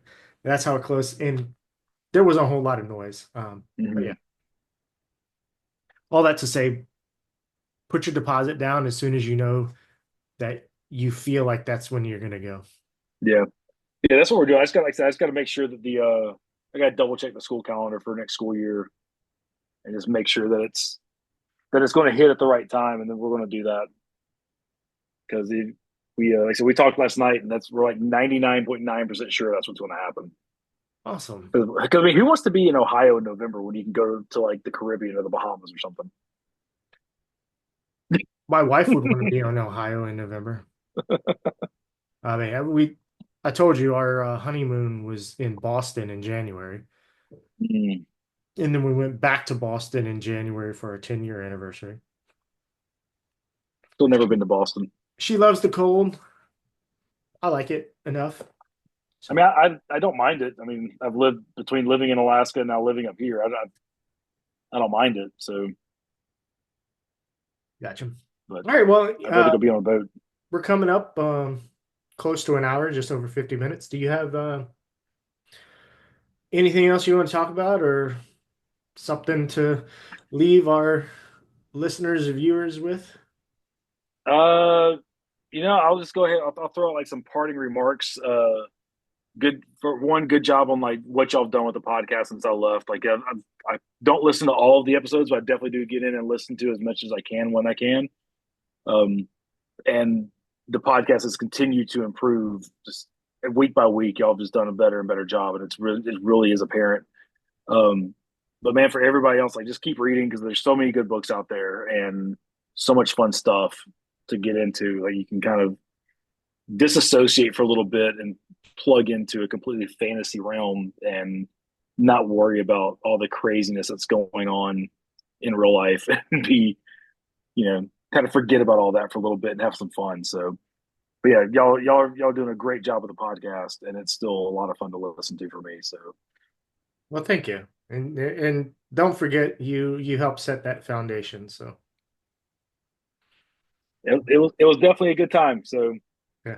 and it definitely helped me be more like I already liked to read, but it definitely brought me more into a different realm of reading that I wouldn't have really done before. So anyway, that's it. Awesome. All right. Well, thank you, Mike, for your time. And well, I don't know the order that I'm going to stitch all these in. So after this, we'll have a next another guest, or it might be the end. I don't know. Um, but yeah, I didn't plug it on the other one. So we are sponsored, by the way, by Mudcat Whiskers, which is a Louisiana small business, which is beard care products. They Um, do candles too, don't they? they do candles, and he is this summer is releasing his cologne line. Ooh, Uh, so he already posted a few pictures of some of his cologne bottles, and mhm. they look fancy. Nice. Um, so you can visit their website. You, Mike, can, and listeners, you can visit him at www.mudcatwhiskers.com. And the code paperweights at checkout it will save you 15%. Nice. But all right, Mike. Well, thanks for being on this portion. I know I've said that plenty of times during this episode, this recording. So I will catch up with you later. For sure, man. You have a good one. All right. Welcome to this section of the 100th episode of the Paperweights. We have Mo, a returning guest on the podcast. If you haven't watched our previous episode, was it episode 66 or something like that? Uh, Go back there and watch it. There's some very heartfelt, emotional, and fun conversations that are going on there.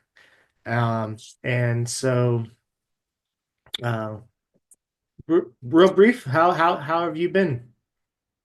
Good. I honestly have never been happier. Like the Cosmere community is insane.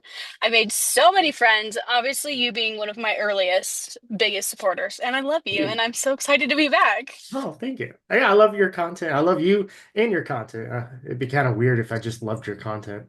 But That's okay. it Wouldn't hurt. it's not it's not a requirement to love the person if you love the things that they make. So keep that in mind, everybody out there listening. You can appreciate and love things that are created by people that you don't actually love or fully agree with. It's okay. And it doesn't make Amen. you a horrible person. It's okay. No, So don't let people bully you into not liking something.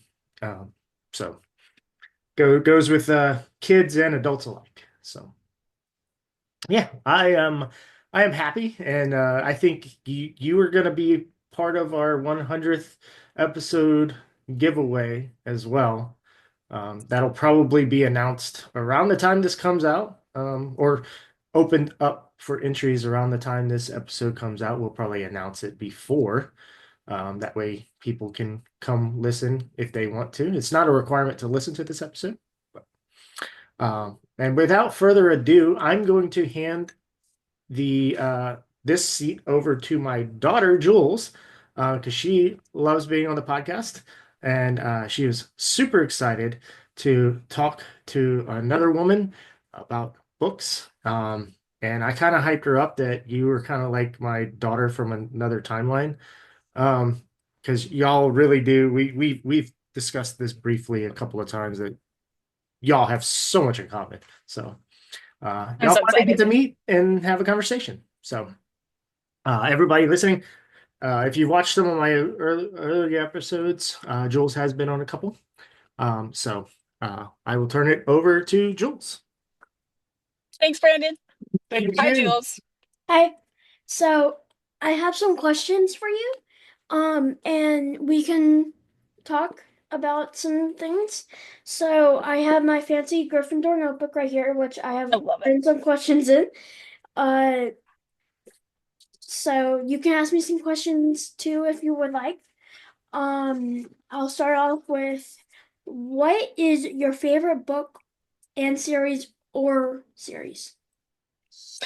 Oh, that's such a hard question because I've read so many books and all of them hold such a special place in my heart because there's books from like when I was a kid, when I was really young. My mom read all the Spiderwick Chronicles to us, and I love, love, love that one. The magic system's so fun, and it's just exciting. If you've read the Spiderwick books, you know exactly what I'm talking about. But as an adult, I think if I have to pick a favorite series, I would pick Mistborn by Brandon Sanderson. But if I have to pick one favorite book, I would say Words of Radiance, which is also by Brandon Sanderson.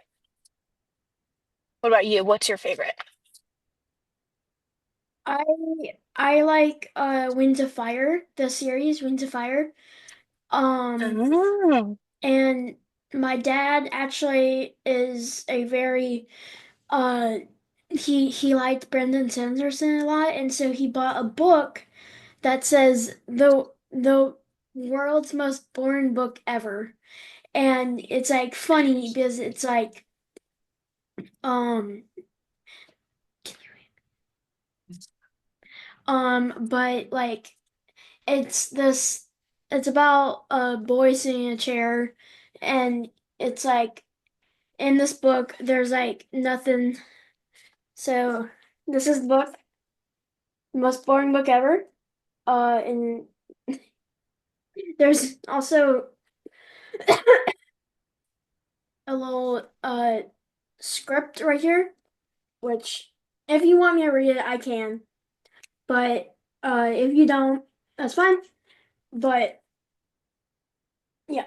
I haven't read it yet, so I don't know anything about it. So you can read me whatever you want to read me. So a boy sits in a chair. He is bored. You will be too. Um, and I think this book is really funny because you'll see. And I'll read this little part to you real quick. My dad always does. So this is simply the most boring book ever. A boy sits in a chair thinking about doing laundry and does his math homework.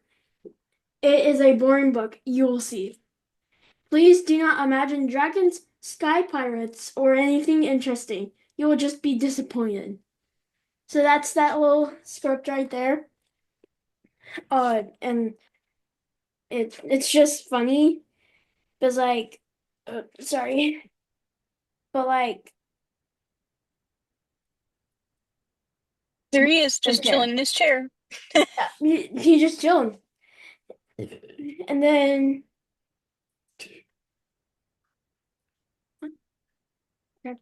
I'm gonna skip ahead and then this is what it becomes.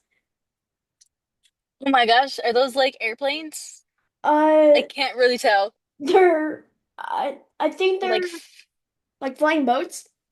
It says there were lots of clouds. that's it. That's all it No, says on the page. like look. That's I'm gonna have to all pick the up this words. book. Huh? I'm gonna have to pick up this book. I'm gonna have to buy this book, and I'm gonna have to read it. And let me skip ahead to another page.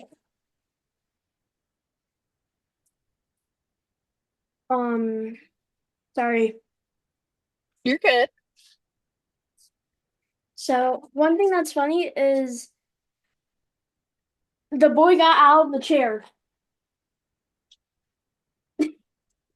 It looks like he's like falling, or like somebody like He is pushed him or falling. threw him.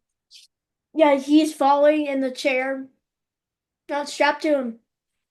And then the next page says,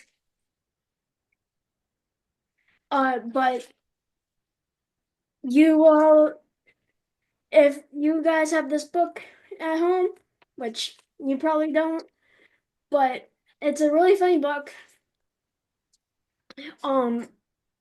But that's my favorite book. Do you have any questions for me? What is a favorite book you've read with your dad? Well, the thing is that we don't really read books together. We more like listen to them. That Like, counts. but What's I a book you absorbed together? Harry Potter. I love those. I love the guy who reads Harry Potter. Jim Dale is probably one of my all-time favorite narrators. He does such a good job. He does. Um, Do you guys do anything while you're listening? Like, do you do puzzles, or do you kind of just hang out? so most of the time we're listening in the car as we're like driving to stuff. But yeah, we're on the seventh book already. That's a good one. And what we do is we listen to the book and then we watch the movie. So far, we have watched all five so far. And I can actually tell you all of the names of the Harry Potters. Like the titles of the books? yeah. Okay, hold on. So the first one is Harry Potter and the Sorcerer's Stone. The Yep. second is The Chamber of Secrets. The third is Goblet of Fire. Nope. The fourth, it's not. Prisoner of What is Azkaban.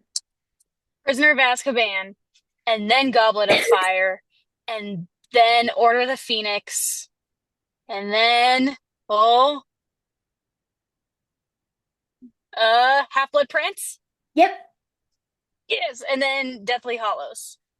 Yep. Oh, I still got it. Yep. We're on the 7th one. I always thought it was Deadly Howls. I guess it just depends on your accent. I've heard it both ways. What's your favorite one so far? Mm, it's hard to choose. It is hard. They're all funny, for sure. Okay, who's your favorite character? I like Hermione the best. I love Hermione.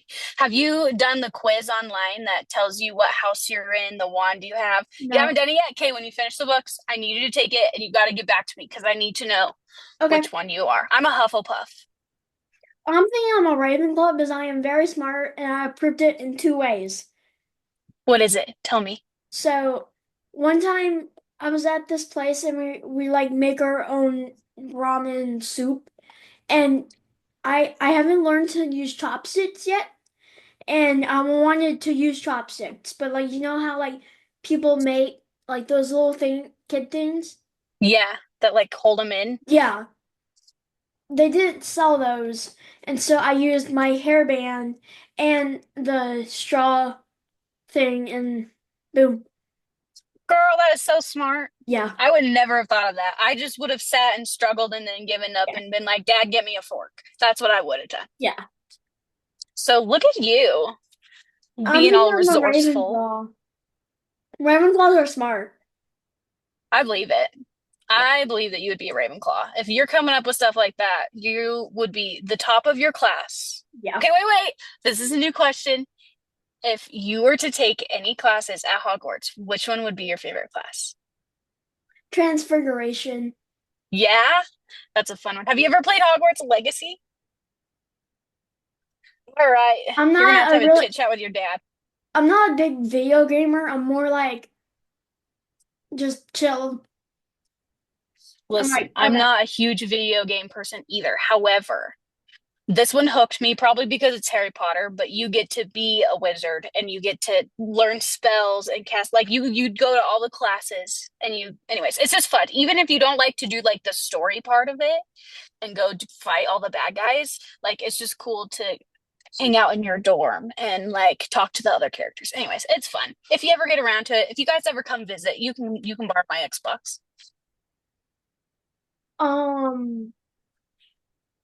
My next question is, what do you like about books? Oh, I love books for so many different reasons. What is And your main reason? what was my main reason? Escapism. I like being able to read my book and kind of pretend like I'm living in another world that's not my own. Because sometimes the real world sucks, and I'd rather deal with the characters' problems rather than my own. Yeah. And it's more fun because they get to have problems with magic and dragons. And I Yeah. wish I could deal with my problems with magic and dragons. Yeah, and then you know what you can do with your room? Dude, if I could clean my trash house. can. Yes. Oh, my life would be so much easier if I could just magic up dinner and Yeah. a house. Like SEO missing sock. dude, Yeah, like boom. Like that would be so nice. I lose stuff all the time. Like my phone, I thought I lost my phone for like 3 days and it was just on my bed. my And it just like got grandma's tucked like under a that. pillow. My grandma was like, she puts her phone down somewhere, like this is her phone. It's like right here. And then she's like, where is it? And it's like, it's right here. I would do that with my younger siblings because I'm the oldest of 5 kids and my youngest brother's adopted. And so I would help my mom a lot and I would be carrying the babies. And one time I was in Walmart following my mom around and I thought I lost my little brother. But really, he was just in my arms the whole time. So I was like I do panic that running too. around. I did that too. The thing that I don't like is that most family members that I know have siblings, but guess what? I am an You're an only only child. child. Yeah. Homegirl, you can be my sister. Yeah.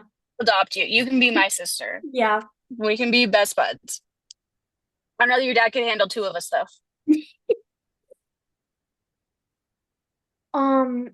Do you have a next question for me? Or should I read another question from a book? Let's see. If you could be any mythical creature, whether it's like a fairy or a mermaid or a dragon or a siren or like a phoenix, like if you could be any magical creature from the books that you've read, what would you be? I have two answers to that. So in Wings of Fire, there are dragons, and there's like sea wings, sand wings, rain wings, ice wings, mud wings, so many types of dragons. And my favorite is the sea wing. So, of course, I would be a sea wing because I also like water. Okay, have you seen Avatar: The Last Airbender? I have briefly watched it, but Okay. I was just gonna ask because in Avatar: The Last Airbender, they each have like a different power connected to the elements: water, earth, fire, and air. And I was gonna ask if you would see yourself as a waterbender. oh yeah, definitely. Yeah. Valid. Okay, what's your next question? Hit me with it. What are some recommendations of books and Okay, like to the remind me how old you viewers, to are. me, to my dad, which is he's over there off camera, but I can see him in spirit. It's fine. yeah, Okay, so remind me how old you are. 11, You're 11. and then all ages of viewers, and then For viewers. my dad's 40. Hey, so I'm gonna try and keep this brief because I could sit here and recommend books for a million years, but we don't have a million years. Yeah, we have like I think that you would really enjoy The Princess Academy by Shannon Hill. Now, don't let the princesses scare you off because I like really high action, high adventure. Like I'm not particularly drawn to like super girly, like, oh, I'm a princess, I need a prince to save me. That's not at all what this is like. This one is full of superpowers and like girls who are just very strong and independent, and the story is really fascinating. My dad liked these books, and he's kind of like your dad. He's like, you look at him and he's like a dude, you know what I mean? he's a So nerd. Princess Academy, I think you would really like those ones. Peter and the Starcatchers is always going to be one of my favorites. That's by Dave Barry and Ridley Pearson. It's a twist on Peter Pan. I am very picky with Peter Pan stuff because I love Peter Pan, but this rendition is so good, and the magic system's amazing. And then for grown-ups and kind of more adult, obviously Brandon Sanderson. I will praise Brandon Sanderson until the day I die. Like, I want to be buried with all of his books that I have purchased because I love them that much. But if you are not really into fantasy, I love the Red Rising books, the Red Rising series. It's really, really good. But if you were to recommend me a book, what would you tell me I need to read? Definitely Wings of Fire. That is a great book. It has chapters that are like not too much. They're not like too hard, but they're not too easy. It once you read the first book, it'll get you interested. I'm on the seventh. Like, it draws you in. Yeah, Nice. I'm on Okay, the who's the seventh. author? I don't remember. Okay, you guys can text me about it later. Okay, But I'll look it up. But I have a really bad memory, so you'll have to remind me, otherwise I'll forget. but the series is called Wings of Fire. Wings of Fire. Okay, I'll try and remember. I don't have any sticky notes because I'm in my car. Okay, But that's fine. okay, what's your next question? The the author for the book is Tu T Sutherland. Okay. So yeah. Definitely not gonna know how to spell that. Have your dad text me. Okay. That's fine. All right, what's your next question? Why do you like to read? Why do I like to read? Um, well, I first discovered my love from reading from my mom and dad because they would always read us stories. And then if they weren't reading us stories, they were telling us stories. And I've really just fallen in love with the beautiful things that can come from books, whether that be something that makes you laugh or something that makes you cry or something that tells you, gives you advice and helps you learn how to live your life. Like, I just think books are honestly the most powerful thing that you can have. Even if it's magical, even if it's silly, there's always something to learn and always a way to grow, and books provide that. What do you like to read, Jules? I just read. Just for fun, for funsies? Yeah, I don't have a reason. I just do it. It's just a hobby. Favorite pastime? Yeah. When I was your age, I was homeschooled. My mom was a fantastic teacher, and we had a classroom set up in our house and everything. But we were required to read at least 1 hour a day. I usually read about 3, and I would wake up at 5 or 6 in the morning to just read as much as I possibly could before I had to do my other homework. And my siblings all thought I was crazy, and they were probably right, but I had way more fun than they did. So, And I have one final question, but I'll leave that to the end. So, hey, like,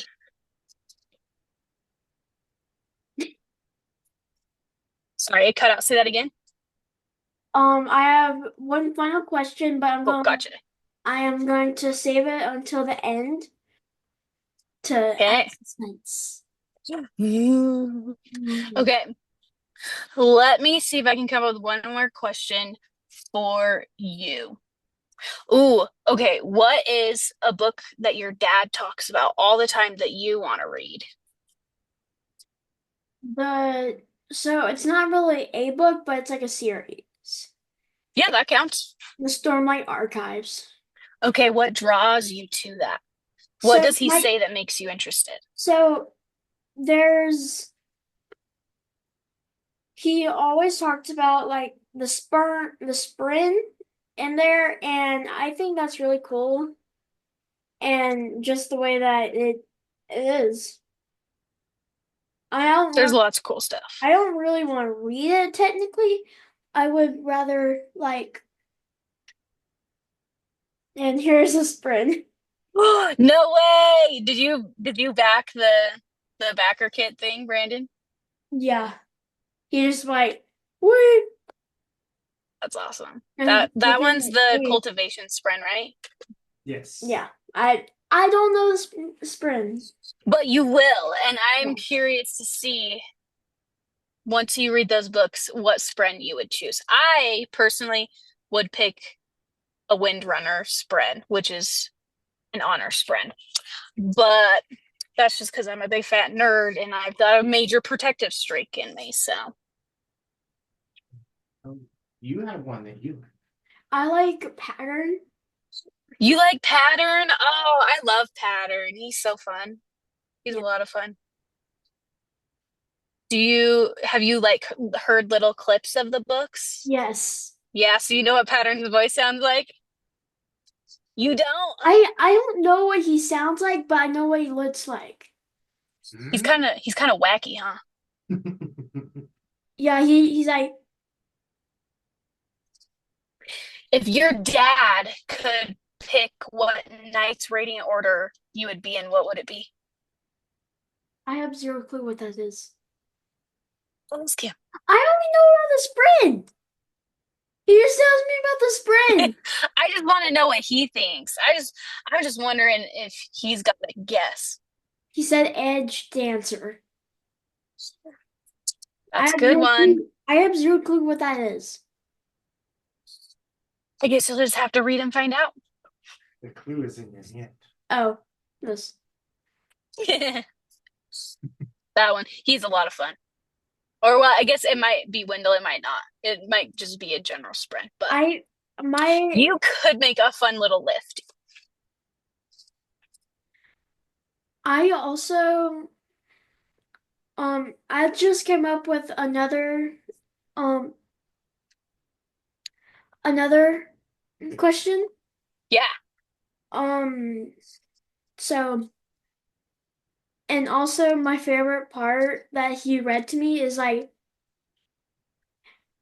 the girl that bonded with Pattern, I think. Salon. Yeah. She was in danger and she said, I need you to be something. I need you to be a fire, right? Ah, the stick. I am a stick. I am a I stick. am a stick. I am a stick. He's like, I That need part you of to the be book is fire. way funny. I am a stick. I like that one because I think it's funny. I am a stick. It's become one of the most popular scenes in the fandom. One of my friends at Dragon Still Nexus dressed up like a stick because they love that part Stick. so much. Yeah, it's the only part that I know right now. It's a good part to know. It's pretty funny. I like it. But there's lots better parts in that book that I think you're gonna fall in love with once you read them. So, what is your, if you had to be any character from any book, which one would it be? Like, what character do you want to be? If Like, I if could be I was a any warlock character. and I could turn you into Pattern or whatever the cultivation sprint, or her is my Barbie.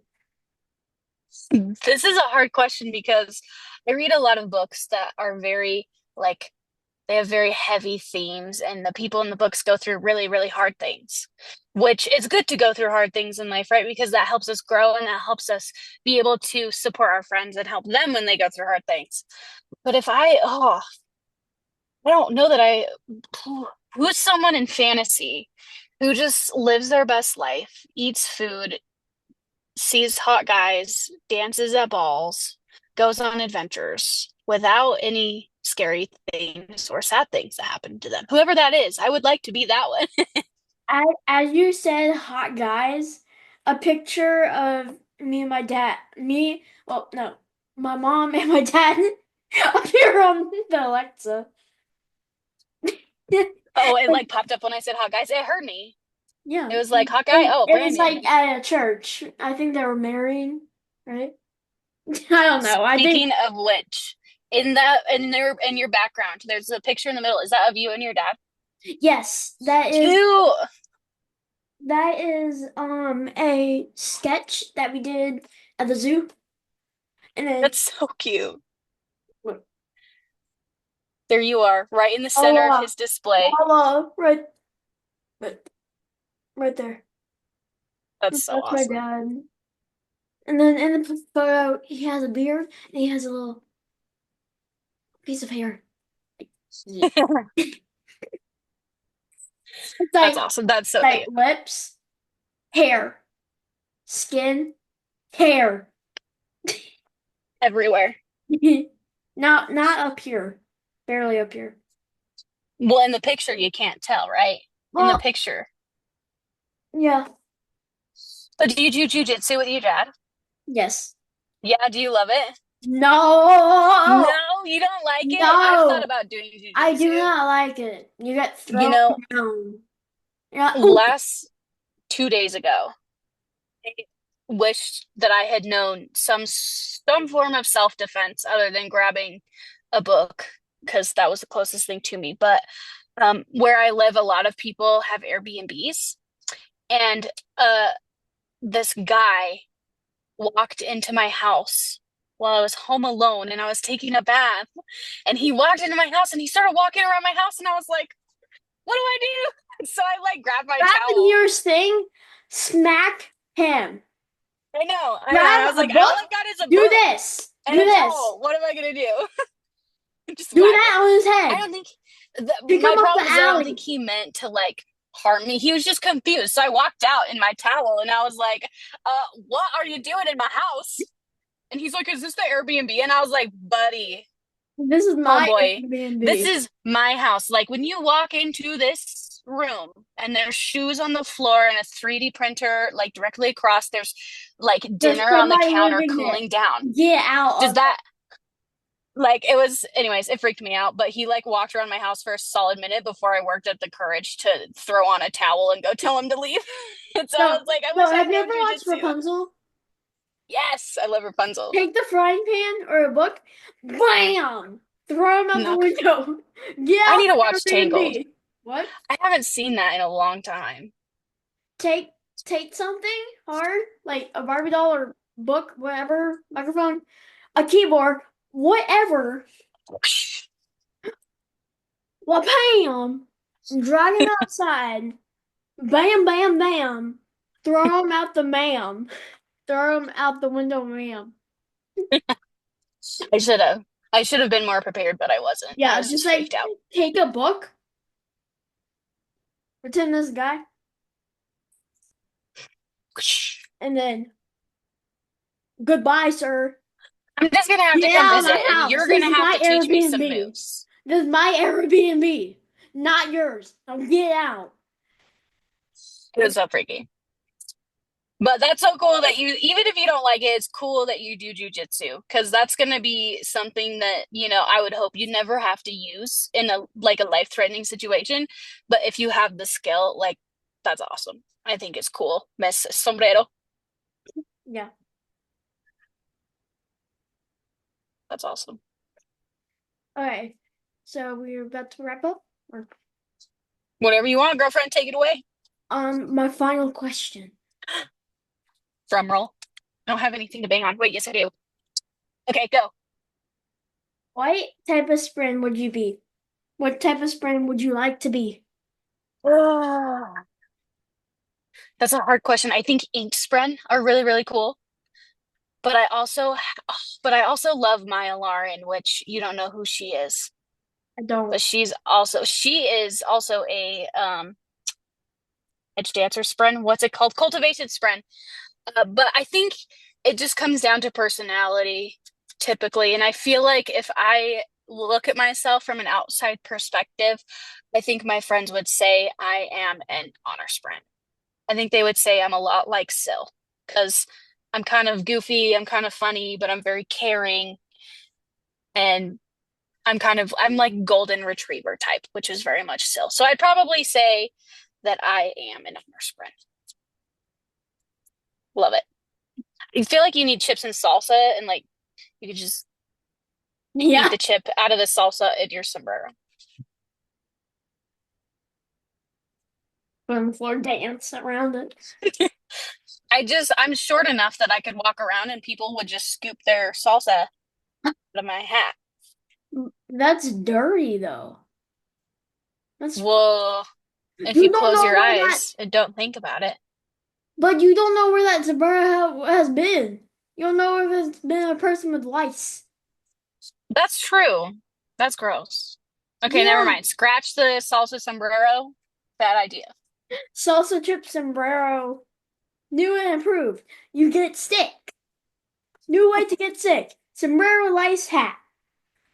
Gross. Salsa holder sombrero lice hat. I did not have sombrero lice hat on my bingo card. That was not part of the conversation we were planning. But here we are. It's Boom. great. Sombrero We lice love plot hat. twists. Lice hat.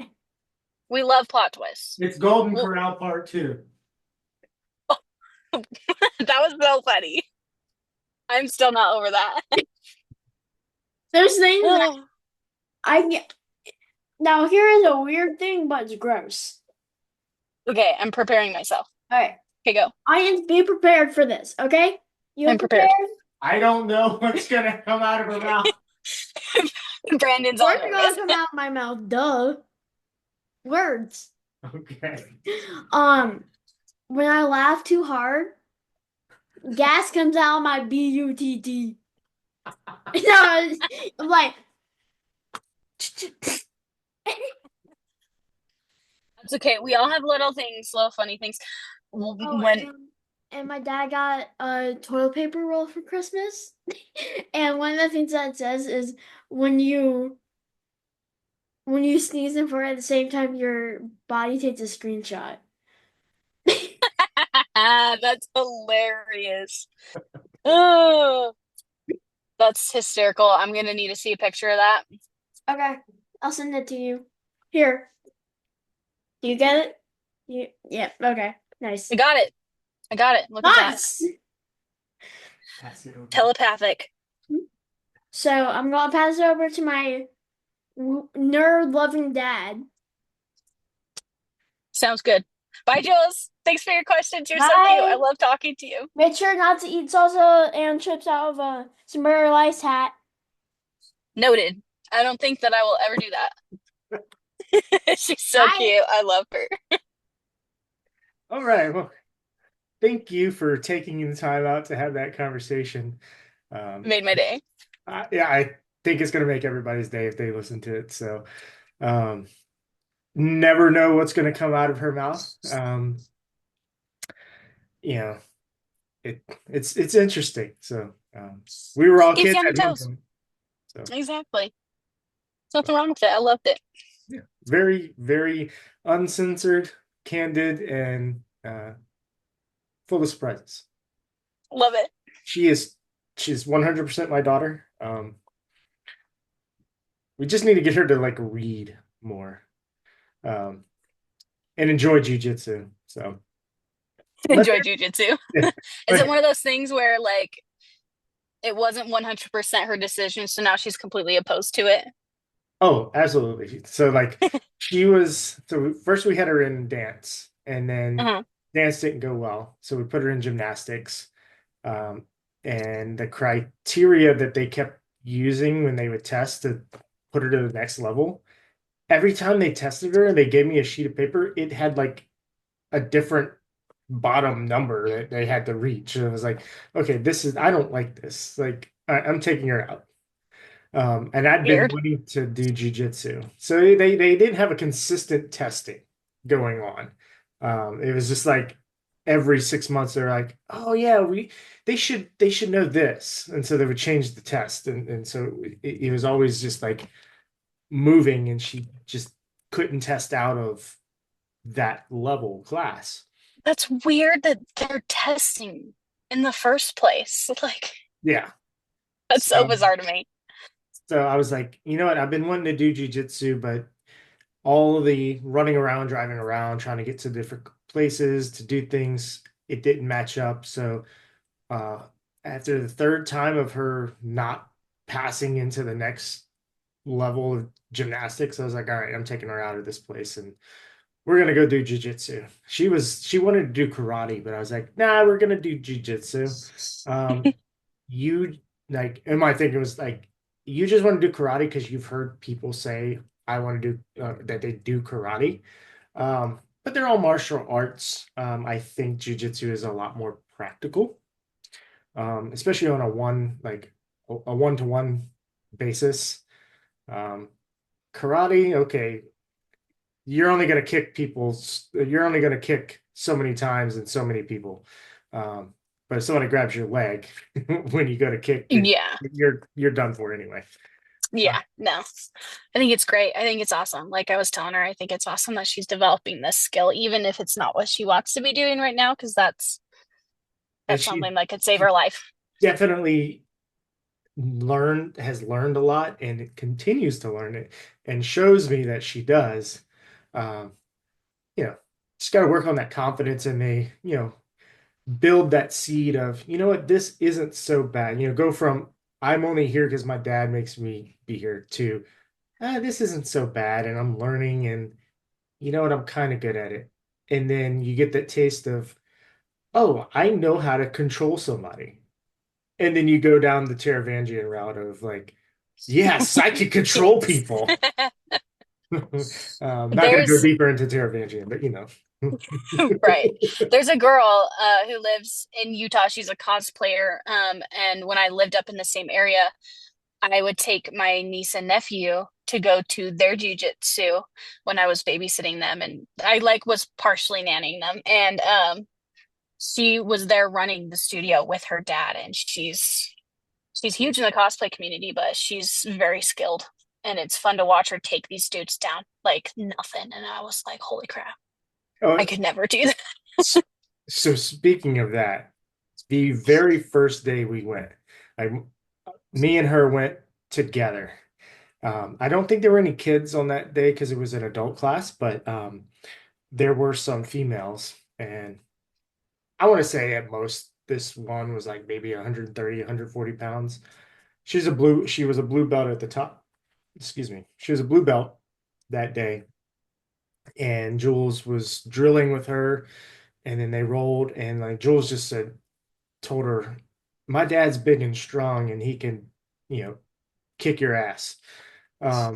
So this girl who I didn't know at the time, I know her now, but she came up and said, hey, your daughter said you were big and strong and you could kick my ass. I was like, oh, that's very nice of her. I did not, in fact, kick her ass that day. She tapped me out probably 4 or 5 times. So it works. And the cool thing about it is 3 to 6 months of training will make you be able to control most people, like 90% of people that have never trained in grappling at all. So that's really cool. And you start to introduce weapons, then that becomes something completely different. But if somebody's coming at you with their body and no weapons, and they have no training, you're just gonna wipe the floor and dominate them and kind of put them in a position where they can't move. So it's highly That's really effective. cool. It's highly effective. I've thought about it, Don't do but it. now I live somewhere it's not available. Yeah, don't use it if you're going up against like 5 people and you're like, all right, I'll take this guy down. You get down on the ground, you're holding the guy. The other guys are going to come in, like, Right, yeah. kick But your head in. But one-to-one situations, it'll give you enough time, like, to get away. You'll know. So that's the cool thing about jiu-jitsu, and that's my spiel on it. So that's so cool. It's awesome. yeah. Like I said, every time I see a jujitsu video, I think of you, and I'm like, should I send this to Brandon? You should always send it to me Okay, I will always send it to you. because most of the time they're funny. Yeah, my Instagram algorithm is interesting mix of books, some lifting. Now lifting has been pushed out by books and jujitsu mostly. So, but it's mostly books, jujitsu, and some lifting. That's awesome. That's a great algorithm. Yeah, so I enjoy it. But hey, thank you for your time. We'll wrap this up here and piece it together with the other parts that we're going to record. So You better keep the sombrero lice. oh, I know. I don't think I'm going to edit anything out. It's just everything is just going to be here. And that, truthfully, I rarely edit anything out other than, hey, can we pause here so I can go to the bathroom? That's like almost the only things I edit out. So, but yeah, Valid. last night I did release. So it's the previous episode, but it was on Emperor's Soul, and it came in right at an hour. So it was a fun conversation. Okay, I'm gonna have to go check it out. I'll listen to it while I drive back to my sister's. Yeah, then at the end of it, so I mean, you've read Wind and Truth, so at the end, I do start to I give my predictions for 6 through 10, which I didn't give at the final episode of Wind and Truth, because I had some ideas that came from Emperor's Soul, and so I wanted Justin to read it before I gave him those things. So that's a fun little novella. Nice. I'm excited to see. I I need to reread it because I didn't love it the first time. I have to say it's my favorite Cosmere novella. Really? Okay. And I would say the first time I read it, which was when it came out, I didn't love it either because I think my expectations were, it's like, oh, this is an Elantris novella. Cool, we're gonna get to see more of Elantris. And then I got to it, I was like, where's the other stuff? What? Yeah, where's yeah, I thought it was I thought the investor concept was really cool, but I was not roped into the story. Like the story just did not hold my attention enough. Maybe on your But read you'll enjoy it. that's what I'm thinking. And That's what I'm and, and thinking. But I maybe gotta finish maybe Nerd too. listening to us discuss it will give you a new lens in which There you go. to take it in. So, A new way to perceive it. I like that. so. All right, Morgan. Well, thank you for being on here, and I will catch up with you later. I'm good. See ya. Bye.